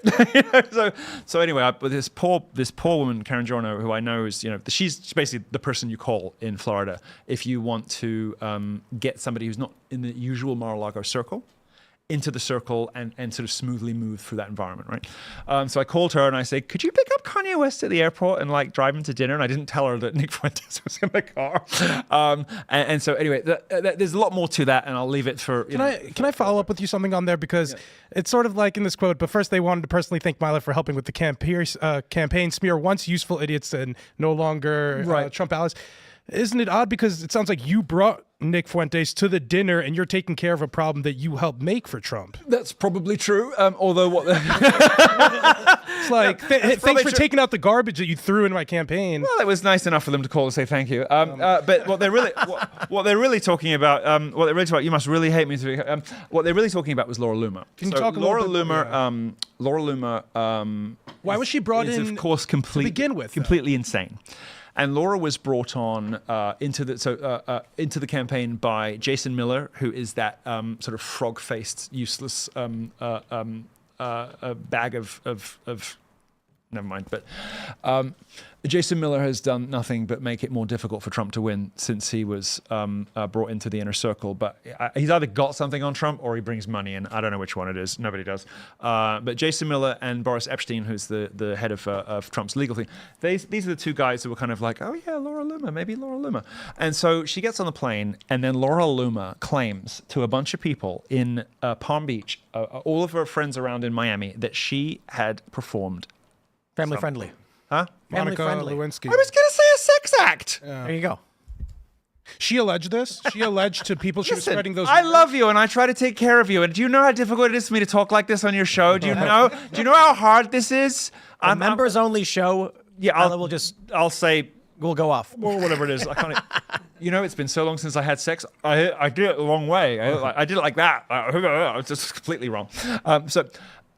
No, she claimed that she had performed a sex act on the president to a lot of her friends. And this, I was like, okay, all right, okay. So I got a call from somebody, and they said, we need to get rid of her. The president wants to get rid of her, but he doesn't want to be the one to do it because she's crazy. So we don't want her turning on the president because so many people, so many followers and everything. So my job was to bring things about Laura to light that made her ineligible to be on the plane and around the president's circle. So, for instance, she's not Jewish. She made it up. A friend of mine was there when she did it. She ordered a Star of David necklace off the internet so that she could be ruder about Jews on stage at a rally in 2018. Laura Loomer isn't Jewish? She's not Jewish. She's the only person in history. Wait, so She's the only person in history. I submitted her for the Guinness Book of Records because she's the only person in history who's ever had a nose job to look more Jewish. It's the most amazing thing you've ever heard in your life. But I also I've never heard that about her before. Well, she's not actually Jewish. When she even ran for Congress, and that never came up. Right. Well, that's because I was a communications director. No. When maybe did not a great job. I'm sorry. It sounds like things went sour with Laura, and you guys have a lot of bad blood, and you sank her as a result of that. Am I reading this right? People do pay me a lot of money to clean up my own messes. I'm just realizing this now. Yeah. No. Anyway, so Laura is when Laura was going to give a talk to the to the Republican Jewish Palm Beach Coalition or whatever it is. She drew what she thought was a Star of David on the folder she was holding her speech in, the speech I'd just written for her, except it wasn't a Star of David, it was a pentagram. And I said, Laura, darling, can I have that folder back? And she's like, why? I'm on the way out. I got a speech to give. I said, yeah, I know you got a speech to give. I just wrote it. Can I just what? And I said, well, you've written it. She's like, yes, it's a Star. It's Jewish. I want to speak Jewish. I said, well, but it's a pentagram. I said, what do you mean it's a pentagram? I said, well, that's the Satanism thing. That's 5 stars. The Jewish star has 6 stars. And I had to draw on a whiteboard the difference and ask her to copy it, and she couldn't. She couldn't copy the two. People will say because there's no difference, but you couldn't copy it. She couldn't copy it. So this is the first clue. Thank you. This is the first clue I had something was wrong. Anyway, and the second thing that I released was that. In addition to her That's what sank her among Trump? No. Her counterfeit Jewishness. What really sank her among Trump is he hates plastic surgery, and he wondered why she looked so weird. And when I told them it's because she'd had so many procedures, Trump is kind of a bit repulsed by plastic surgery. That's the real thing that sunk her. But the other thing that I did that made her that expelled her from the circle to the great applause and thanks of the campaign and his whole family was that I revealed the real reason she can't own a gun. So Laura Loomer says that she can't own a gun or have an open carry license in California because the FBI is targeting her for being a conservative. But I have a letter from them, which I acquired, which in fact says it's because her own father had her committed in what we in California call a 5150, a forcible psych hold, twice. And that's why she's not allowed to own a gun, because she's mental. And so the headline was, why can't Laura Loomer own a gun? I asked the FBI, and her dad, Jeff. And I got her dad to I flipped her dad. I do want to make sure we get to this story. I'm done. We have about 10 minutes before Super Chat, so let's jump to the story from Newsweek. Chinese ship suspected of undersea cable sabotage detained in NATO lake. This is where things get pretty crazy. So already, Europe is preparing for World War III, they say. They've mobilized 800,000 NATO troops. They're giving out pamphlets in some Baltic states saying, prepare for war, here's how you need to do it. Russia has, of course, updated their nuclear doctrine to lower the threshold. Then we saw 2 undersea cables severed. We got a great call from one of our members last night who said, is this possibly a precursor to a larger escalation of war? Because destruction of communications tends to be the first move. Now they have detained a Chinese vessel, which, let's hope it's not the case, could implicate China involving them in a greater conflict. Newsweek says a Chinese vessel has been implicated in what has been described as the sabotage of undersea telecom cables in the Baltic Sea. International concerns surround the cutting of the 730-mile Sea Lion 1 cable connecting Finland and Germany and the 130-mile link between Sweden and Lithuania on Monday. German Defense Minister Boris Pistorius described the incident as hybrid actions, while the Swedish and Lithuanian counterparts said they were deeply concerned. Is it okay if I go for a tinkle? It is absolutely because I don't care about all about this. Well, all right. Excuse me. Then I'll ask Elaad. World War III. Fortunately... Don't close the door. Okay, good. I believe, fortunately... He closed the door. You were saying? I don't think so. Not in the near term. I think a lot of people, Putin's holding off on making any moves until Trump gets into office. But no, I think this is just some asymmetric sort of warfare that we will have a tough time giving a like-kind response against. I don't think we're going to go inside and start damaging cables. Or what other weird thing happened? No. But I mean, if China is involved in assisting Russia with severing or destroying communications, it has huge implications. But it's one of those... It very well may be a Chinese ship dragging an anchor, I guess, is what their argument was. I hope that's the case, but I'm not convinced. So I'm actually more concerned with the change in Russia's nuclear policy than with this communication thing, because this is possibly an accident, possibly something that wasn't intentional. Whereas the official change in Russia's nuclear policy, that is specifically in response to Ukraine using U.S.-made weapons, likely using U.S. intelligence to help to the strike. These are very accurate weapons, so it's possibly also the U.S. helping select targets. in any other context, the United if it were a context where someone did this to the United States, it would 100% be looked at as the country that the attack came from and where the weapons came from. It would be considered an act of war. I was listening to Glenn Greenwald and Tucker Carlson on the way in today, and they were talking about how the politics in Russia are very different from here, and that Putin, if he doesn't, that he has to remain, he has to look a certain way to the Russian people. Like, the Russians and Americans are not the same people. The culture is very different, and the politics are also very different.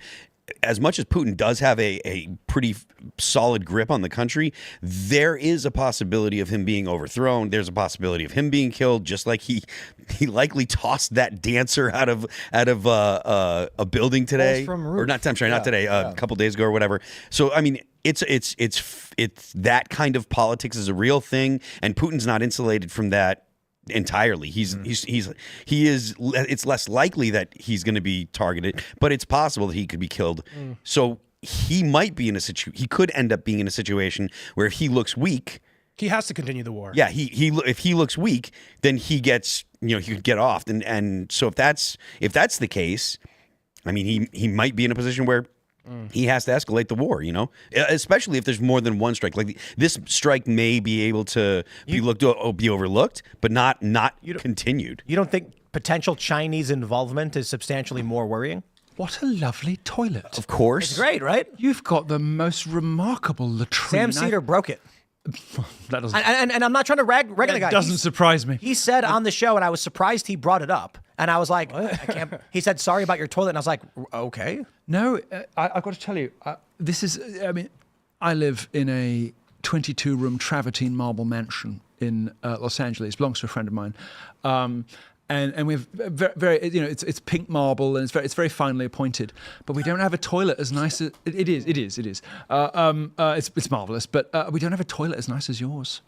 It was like a couple $100. Tim, I think the thing here is plausible deniability that's coming from the Chinese. So they could say, hey, we didn't, we used an anchor to do it. And then, like, same with hitting boats in the Philippines. Like, we didn't do this on purpose. Like, I get it. My point for Phil was I understand what you were saying about Putin and all that stuff.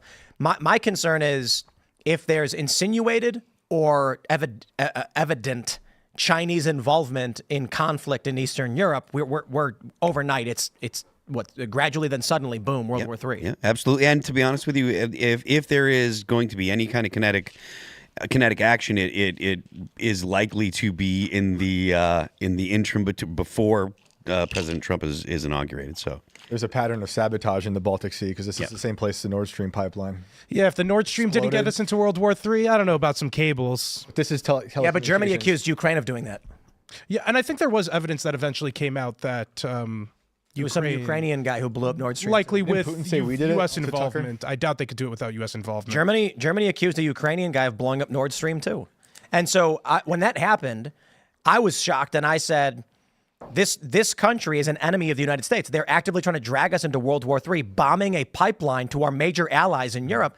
The left removed that context and says Tim Pool called Ukraine an enemy. And I'm like, yeah, why don't you include the part where Germany has accused them of bombing the gas pipeline that's supplying fuel to Western Europe? Right. That's not an act of allyship for the United States. That's blowing up our energy resources. To make the argument, I do think it was within the American interest to not have a pipeline going from Russia to Germany because that allows their leverage, by the way. So your argument is that the United States violated NATO. You're saying that the United States acted with subterfuge to damage NATO nations that we are allied with. I think the United States definitely had knowledge. The reason why this war started is in part because of Russia and Germany and so many Europeans are dependent on Russian oil. Trump has actually talked about this when he was president in the past, and now the fruits are coming to bear. Leverage that Russia holds over the Europeans is all through gas, and that's why they're less likely to get involved. But the issue is the U.S. has been trying to offset Russian gas supply into Europe to lower the costs. Destroying a pipeline increases how much Russia can charge through Gazprom, through the Ukrainian pipelines. So bombing of Nord Stream 2 helped Russia maintain control, and it created a higher priority and more important, on the existing gas lines they already control. I think it forces Russians to now sell oil on pennies on the dollar to the Chinese now because they are unable to export as much oil and gas to the Europeans. That's what we want to force them to do. Why would they have to sell pennies on the dollar? Now this means that... Well, they have been to China. I know, because they have to make money and they're under sanctions. But Germany is going to have a harder time pulling in natural gas now with Nord Stream getting bombed, and Russia's going to say, we're 20% of the supply. You got to pay... I understand they're This is consequences for Germany deciding to make their gas and oil reliant on Russia. It's totally their fault, and they're dealing with the consequences of poor political decisions at their top echelon from a decade ago. Sounds like your view is, I'm not saying you're wrong, is that Germany is a vassal of the United States. Europe, a lot of Europe. They're an ally. They're under our domain. They're not an ally if we're bombing their energy sources. If you think the United States directed Ukraine to bomb Germany Nord Stream, Germany has aspired for some time to occupy the position, and I think it's an unbreakable partnership, like blacks in the Democrat Party between the UK and the US. And Germany has sometimes sought to occupy that position. Never made much progress there, but it's certainly true that they have wished that they had that relationship. But again, I'm not saying you're wrong. It would be that these European states are basically vassals of the United States. And I'm not saying it's wrong. It's actually probably I think true. it's part of a larger partnership. Well, I mean, look, That's the nice euphemism anything that any NATO member to some degree could be considered a vassal of the United States because the United States is funding their defense, or at the very right. But the U.S. is the state. But I mean, like, you act out of line and we blow up your gas pipeline. That's every country on the planet Earth is therefore a vassal state. You step out of line and we're blowing you up. You're true with that. But if they are acting underneath the orders and instructions of NATO and the United States, and then if they get out of line, we bomb them, that treaty signifies that they are a subjugated nation. Yeah, most of our allies are the junior partners. To be fair, we've occupied Germany since World War II. We liberated. Yes, liberated. Liberated Germany. Yes. There are theories that NATO was behind the 20 years of... Eisenhower really liberated with all the millions of Germans he murdered. Yeah, I think we did liberate all of Europe, and the reason why we shouldn't pull back on that allyship that we have with them is because we don't want to have to come and rescue Europe again in another 40 years when they screw everything up between their balance of power. Yeah, definitely Europe, where the problems are right now. Yeah. Well, so we're going to wake up to World War III, or what's going to happen? No, everybody's holding off till Trump gets in at least, and then from there things will be calmer. Yeah, they'll suck it up. Even if Biden kills, a bunch of people he shouldn't, they'll suck it up because they know Trump's coming in and they know there's no point. There's a fear, though, that the current administration, I wouldn't call it Biden, is trying to escalate things to make it impossible for Trump to Blinken hates Russia. It's never going to be impossible for Trump to de-escalate. Okay, Trump is a generationally historic figure who perhaps there hasn't been somebody. I don't think there's been anybody since maybe even Lincoln who has so completely and entirely embodied what it means to be America, whose fate is entwined with America. Teddy Roosevelt? Who has become... Come on now. Modern day neocon. That's what they'd call him. If Teddy Roosevelt was around right now, they'd call him a neocon. But think about the manner in which think about the manner in which Trump's fate is entwined with America's. He didn't just say, "I feel your pain" to his voters. He took most of it on. He shouldered it by bearing the brunt of the attacks from the left, by getting all of the lawfare, by becoming Trump is a shorthand for everything that the Democrats hate about Republican voters, right? An avatar. Exactly. About America. Exactly. And Trump became, and this is what I was trying to get at when I was on last time when we were talking about DeSantis and Trump, okay? I was proven so spectacularly correct because Trump is now indistinguishable from America.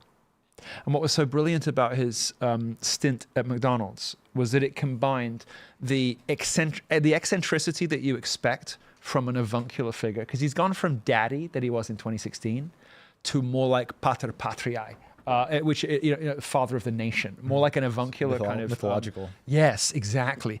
Trump has become mythological. You read my tweet, didn't you? Trump has become something greater than just an elected official. He's become a stand-in for what it means to be America, and so he's going to be like he's a part of Americana now. Exactly, and you know when he does this McDonald's thing, and you have the little you have the eccentricities like untouched by human hands, because that's of course what he worries about because he's like a germaphobe, whatever. But he's also there. He's there as the America. That's how everybody sees America, is powerful, slightly ridiculous, but awesome. Right? That's pretty much how everyone sees America, right? Strong, a bit silly, but ultimately pretty great, Or at least that's the best version of America, the best version of America that's ever been, and now we're getting a little bit back to that. There's no world leader. I mean, no one is going to war with the guy that walked across the demilitarized zone and shook hands with Kim Jong-un. Nobody is going to war with the guy that Putin fears, because he knows that Trump will push the button, right? Nobody's going to war with Trump. Nobody, and that means that nobody's going to go to war with a president-elect Trump either. And I think this is I don't think it's going to happen. This is what I like about Trump. Don't believe it. There's I was talking about a business deal I was in about 7 or 8 years ago, and what's traditional in the industry is they said with Russia. No, I'm just kidding. It was with a New York-based network. I'm joking. And the way they say that these typical deals work is, and you know this probably in Hollywood, they give you a contract. They call it boilerplate. It stabs a knife in your back, and you've got to hire a lawyer to go through it and rip out all the evil. And it's not just that, but there's a hierarchy of knives waiting to stab you in the back at every moment. So if you dodge this one, the other one gets you. So I go into this meeting. They say, "Here's what we want to do. It's fantastic. We'll email you the contract." I say, "Sounds good." I look at it, I read it, I laugh, and I say, "Are you nuts?" And then I respond to the email saying, "I appreciate it, but this contract is not serious. It hands over IP, it hands over ownership. That's a ridiculous thing for you to have asked me for, and amend it." They said, "Send it to your lawyers, redline it, and send it back." I responded with, "If you think you're going to put a $5,000 legal bill on me to try and do a business deal, I will not be entering business with someone like you." And I said, "Kindly F off." But this is what everyone else has done. I mean, look at the Wilkes Brothers system, okay? But right, my point is simply this. Sorry, just to finish. This is what I like about Trump so much, and when you say he would push the button. There are very few people that I've met that I respect who would be willing to say, I will crash my own car before I would ever bend my knee to you. Mm-hmm. Donald Trump is the guy who says to Putin, "I will nuke you before I let you win." And Putin's like, he might. Yeah. So this is called the Madman Doctrine. And the Madman Doctrine was most notably deployed by Nixon. Okay. And Nixon's thought was, if I make people think that I'm crazy and I'll do pretty much anything, people will be too afraid to start SHI, you know what. And he was right about that. And it was very effective. Madman theory, or the Madman Doctrine, is why Trump behaves like he does, which a lot of his critics don't understand, which is, if you think, and I guess I'm a student of this too, if you think somebody will do literally anything, like you cannot predict how they will retaliate, and for the slightest of perceived insults, they might retaliate with massive, brutal punishment, which is typically how I like to operate. Mm-hmm. You just don't go there. It's not worth it. Like it's just no point risking that, right? But to your point about the contracts, interesting thing happening in media at the moment. All of the people who took those deals are beginning to fall and fade. Yeah. Nobody talks about Ben Shapiro anymore. Candace Owens has gone completely crazy. All of those the people who took advantage of the censored and the cancelled in 2017, who kind of, basically, you might say, stole their audiences. Those guys, the Wilkes brothers and the whatever. So the Wilkes brothers are Texan billionaires who have funded most of the worst people in conservative media. The sort of people who are rabid Zionists even by Republican standards. Drop some names. And well, I just did. So the Daily Wire, Candace Owens, Ben Shapiro. What do you think's crazy about Candace Owens? Rabid Zionist, I mean. Well, she's gone the opposite way now because she's left, and because she was. It's a bit more complicated. I'll get to that. So she started off that way. She's a creation of the Daily Wire, okay, and she started off a Zionist. All right. That's when they were funding her. Now they're not. You understand the difference? Okay. So, but you called her crazy. So what is she crazy about now? Well, because she's gone off the boil into conspiracy theory because she no longer has a producer and she started to make her own decisions, which is always a mistake for somebody who's never read a book. But, fact check true. Candace. She's never forgiven me because I roasted her in front of many of actually all of the richest Jews in Palm Beach. We do got to go to super chats. Sure, I'll be quick. I'll be quick. The thing that's happening in media that's interesting, I think, is that my interruption. All of the people who took those kinds of deals are falling or fading, right? The people who gave their IP, gave their whatever. So if you think of it like this, you have the Mercer ecosystem, which is Bannon, Breitbart, me, Tucker, and Trump.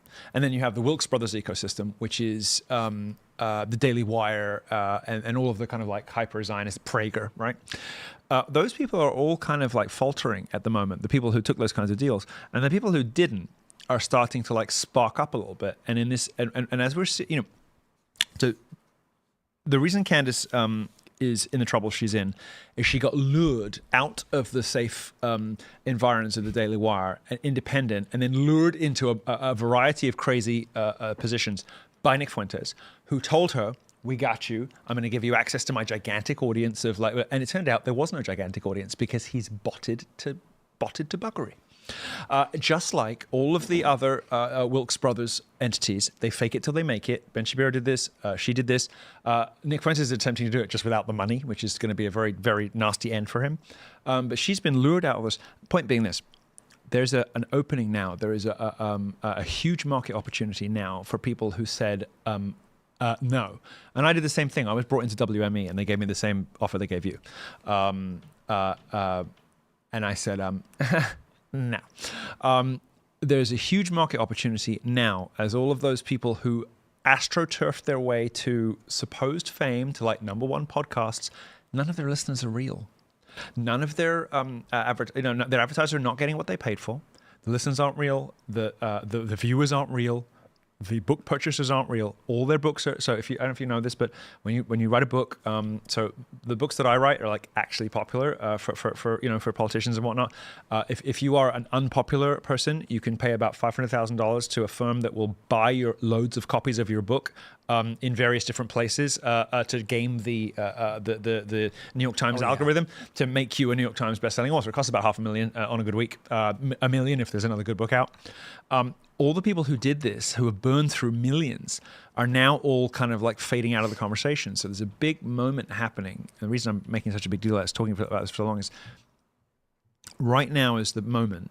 If you are an up-and-coming or an enthusiastic conservative podcaster or a wannabe host, or you want to be somebody like Tim, or you want to be somebody like whatever, now is the moment, because there is a huge widening of the market at this exact point in time with Trump's election and with the fall and fade of all of the previous gatekeepers and kingpins. There is a massive opportunity right now and a huge empty space, a massive open playing field for you to just buy a Shure MV7 Plus, plug it into your laptop, get a simple camera, and become really big and really wealthy. We got to go to Super Chats. So if you haven't already, would you kindly smash that like button, share the show with everyone you know, and go to timcast.com right now, click join us, become a member. We're going to have an uncensored show in about 20 minutes. Now, I've seen some people have signed up on YouTube memberships. That is totally different. So let me clarify for those that are listening. Timcast.com, separate website. You click join us or sign up. You become a member, $10 a month. And then we're going to have that members-only show on the front page of the site. You'll see it in a little window. It'll say uncensored, 10 p.m. Let's grab some Super Chats. Before we do that, where did you get this from, this shearling denim thing? Ralph Lauren. All right, Super Chats. Oh, dear. So the first Super Chat is wonderful. It says, from Cricket Smile, Asterion from Baldur's Gate 3 is on Timcast tonight. So why don't I just, let's see if I can pull up anything from Asterion. Have you seen any of this? Yes, the developer who, sent me it, yeah. I think he says darling a lot. He certainly does. See if we can get some interaction. A vampire's spawn is less than a slave. They're a puppet. We have no choice but to obey our master's commands. I heard it in the first syllable. They speak, and our bodies react. They had this guy listen to you speak. There's no other way. The biggest threat to a vampire spawn. with Oh man, here we go. Even remember his own face. Come on, there. Cassidy I don't care about. He's evil at all. I don't want to hear this person complex talk. I want to hear. Here we go. If you just get into it, at Cress, you know this the modders is the guy. are going to go to town with this. Soon there'll be mods letting you have sex with all kinds of different animals. No. They could have just hired me to do it. They could have. That would have been the proper thing to do. Let's see what we got here. If they ask for What is this? What is this? Oh, come on, TikTok. a sacrifice, I'd suggest virgins. Young. The sacrifice. I suggest virgin. Oh, gosh, it isn't. Enthusiasm. These are awful. Like, is there no YouTube video with just? It's like you just best turned is up the slightest bit. I've been already know about a. I'm the most powerful vampire in the realms. I don't know why. I just think it's adorable. I'm the most powerful vampire in the realms. Yeah. Okay. All right. I get All it. his Okay, voice. I hear it. They're I hear it. anti-ethical. All right. Okay. Let's grab some more. Let's see what we got. Let's see. Bastards. Cryptic Coil says, Milo, there's a character yet on American Horror Story that reminds me of you. Myrtle Snow. She's in season 3 and 8. Which one's Myrtle Snow? I don't know. The one that reminds me of me is the nurse in the Grotesquerie on FX at the moment. If anyone's seen that, I will stress. I get Baldur's Gate 3 like right when it comes out. Download it. I play it. Within a few minutes, you meet Asterion, and I was like, "Holy crap!" I'm texting people, being like, "Dude, are you seeing this?" No, they told me. They modeled this character after you. Many such cases. I don't like to toot my own horn, as anybody who knows me will tell you. But there's plenty of legends. There's only one icon. Okay, so Mark Gidetti says, Tim, you are so wrong tonight. Sodom and Gomorrah are the Old Testament, which is the Jewish Torah. Stop being a know-it-all when you don't. Christians don't have any of the Old Testament, huh? I think the Old Testament has more than the Torah, but... So I am correct. You are wrong. Blackstone's formulation was rooted in the teachings of Sodom and Gomorrah, and if there's but one righteous person, that is true. Read it. That's a fact. It doesn't mean anything beyond that. I'm not a Christian, but that's what the basis of. It is better that 10 guilty persons go free than one innocent suffer. What's good about you, Tim, and what I appreciate about you is that even though that you have not yet, or maybe never will, reach that point I was Christian when I was younger. A faith journey. You nonetheless recognize that the principles that the faith inspires in people, that the context of Christianity, the moral framework, is what makes society functioning, stable, prosperous, healthy, and it's what America was based on.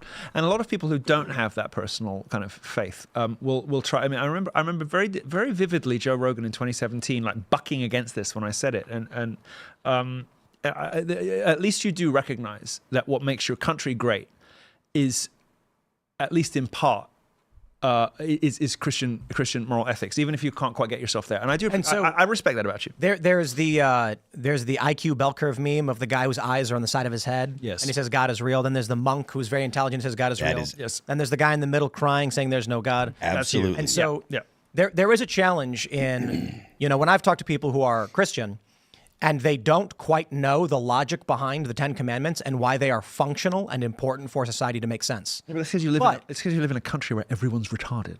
But I will say this: if you better. talk to like a well-educated European Catholic, you'll be like, "Oh my God, every science just like springs out of this."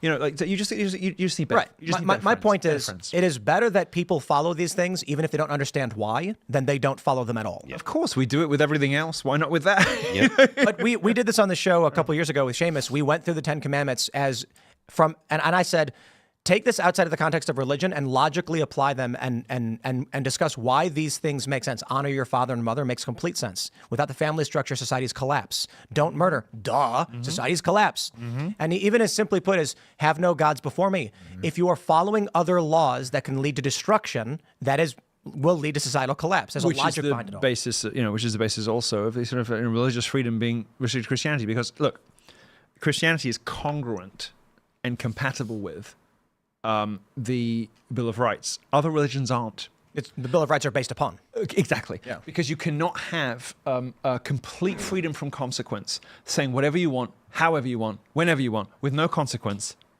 with Judaism or with Islam. It doesn't work. Let's read some more super chats.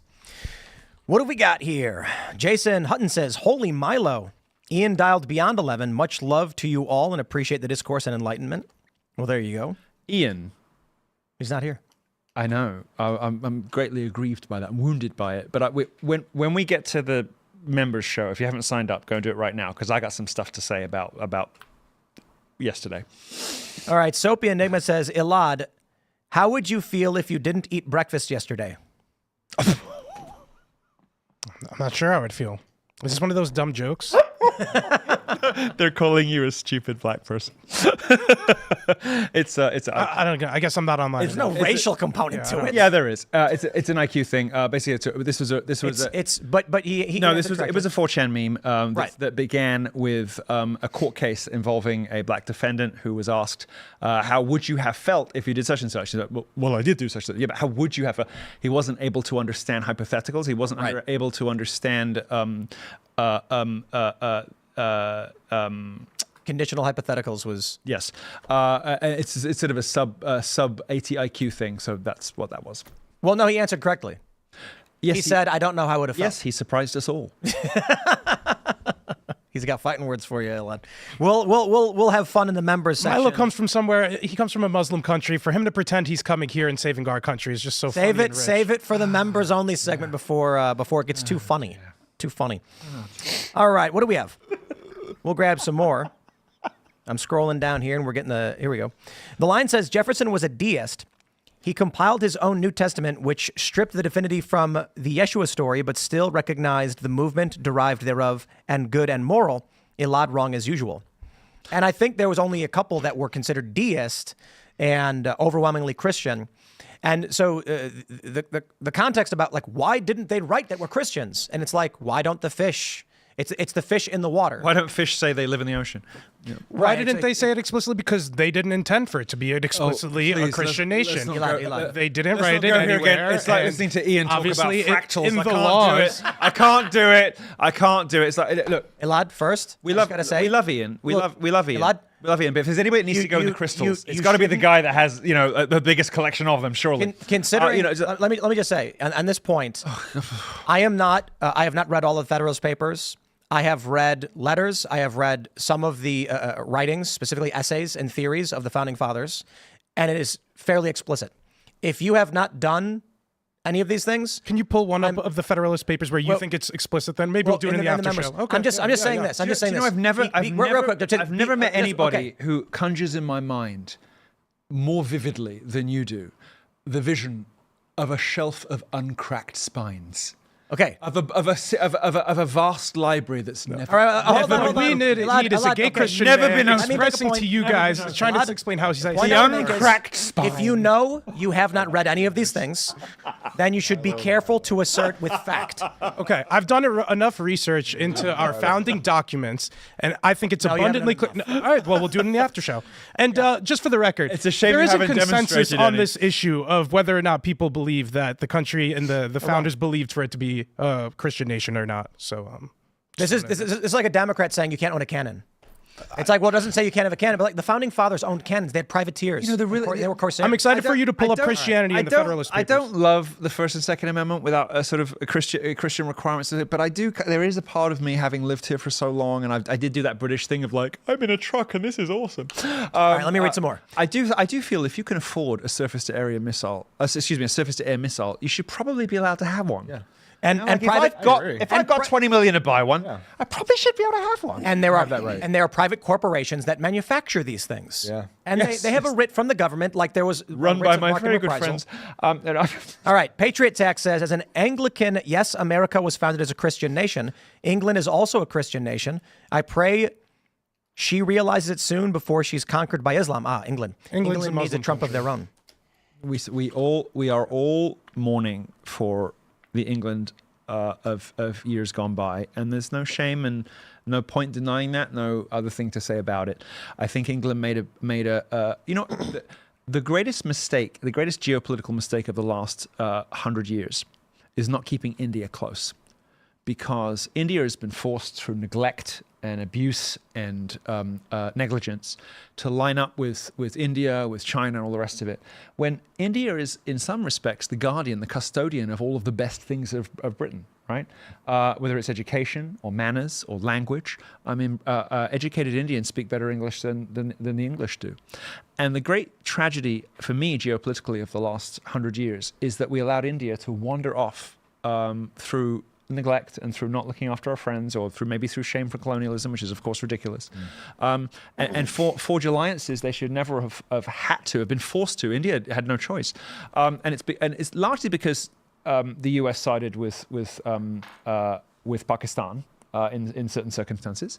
Again, remarkably stupid. You're going to like this next super chat, so I just want to try and get this in. All right.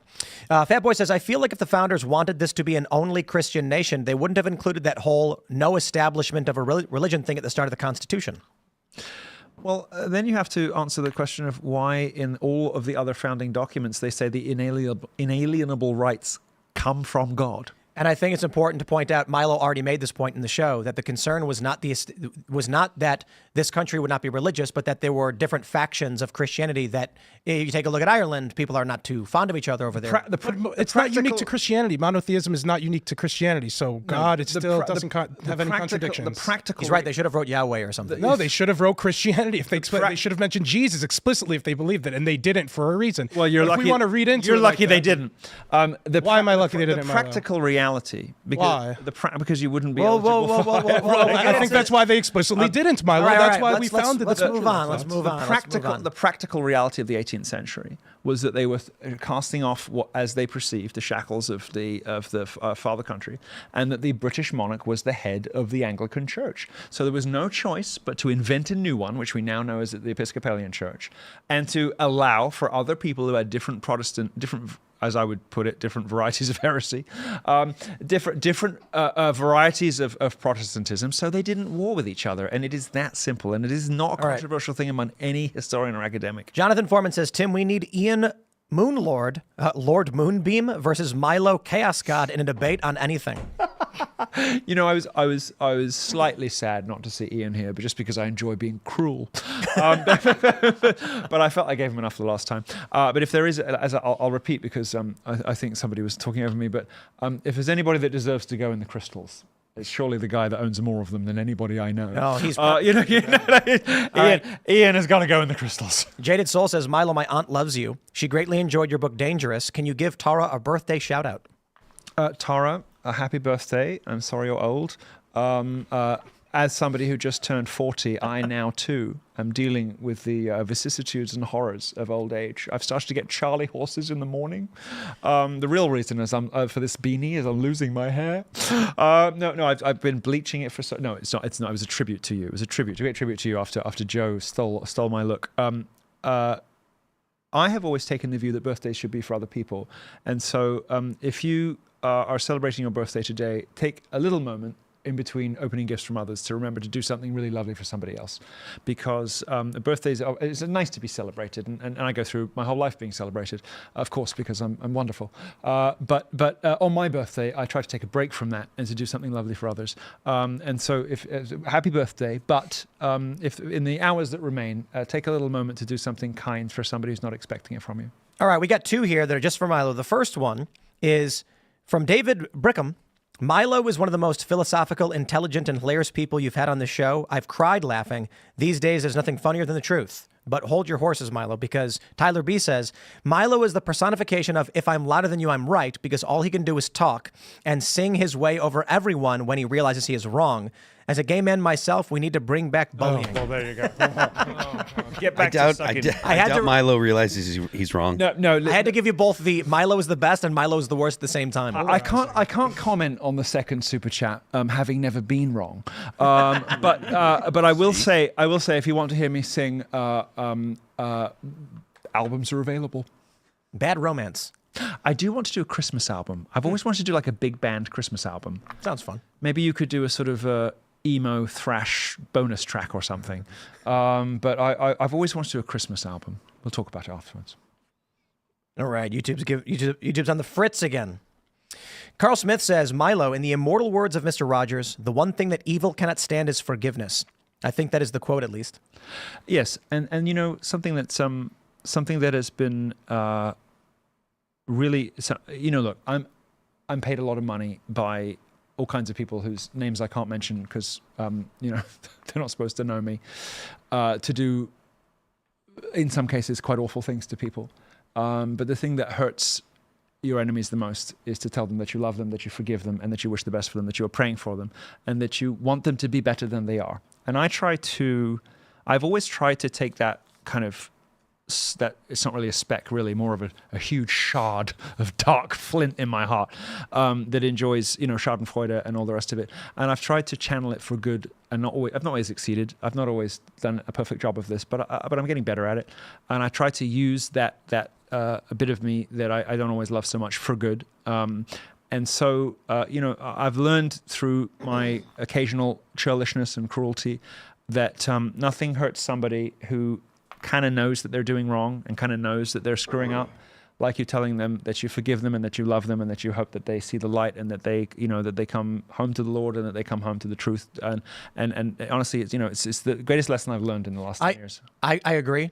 And so I've told this story before that I tip bad servers very well. Oh, I don't tip at all. Oh, I tip bad servers. I don't believe in rewarding failure. No, no, if you're a server over the age of, you know, 19. I mean, my point. I mean, come on.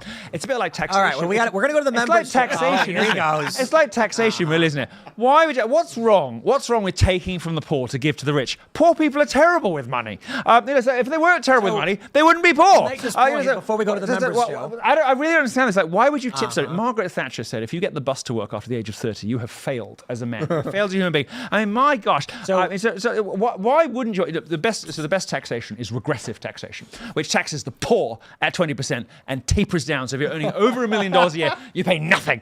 All right. Anyway, thanks for hanging out, everybody. Rewards the people who do good in society, who create the jobs, and punishes the people who don't get out of bed in the morning. So my point is, when someone's being rude, crass, or lazy, or indifferent, when you leave them a good tip, they feel guilt.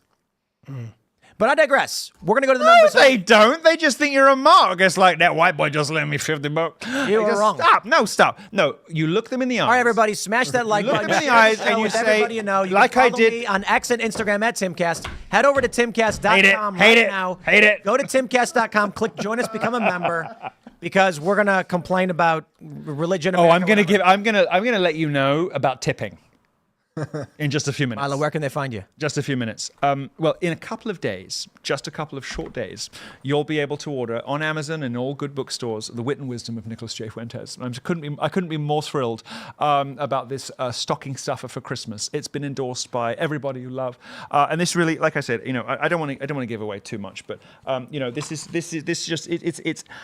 book is probably my best book, and you know, it's a very exciting thing for me. It's an emotional moment for me to publish it because, of course, this person started as a mentee of mine, and then in the end, sort of went dark. You know, you'll never know the pain. You'll never know the pain of waking up at 3 a.m. and realize, you know, in a cold sweat and thinking realizing you're responsible not just for Nick Fuentes but for Lady Marga too. You know, but I feel I've redeemed myself. I feel like I've been on a redemptive arc. So look, if you want to find me, look up on Amazon. You'll find this wonderful book in a couple of days. And in the meantime, I have been restored. I've been restored to Twitter. You can find me at Nero on Twitter, which is the Christian N-word. We're reclaiming it. Because, of course, you know, this great emperor who...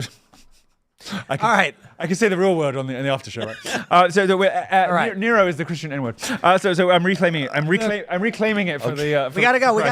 Elaad, where can they find you? Elaad Eliyahu. I'm a journalist here at Timcast. You can find me across all platforms. The Wit and Wisdom of Nicholas J. Fuentes. I'm assuming it's a blank book. Good luck with that bestseller.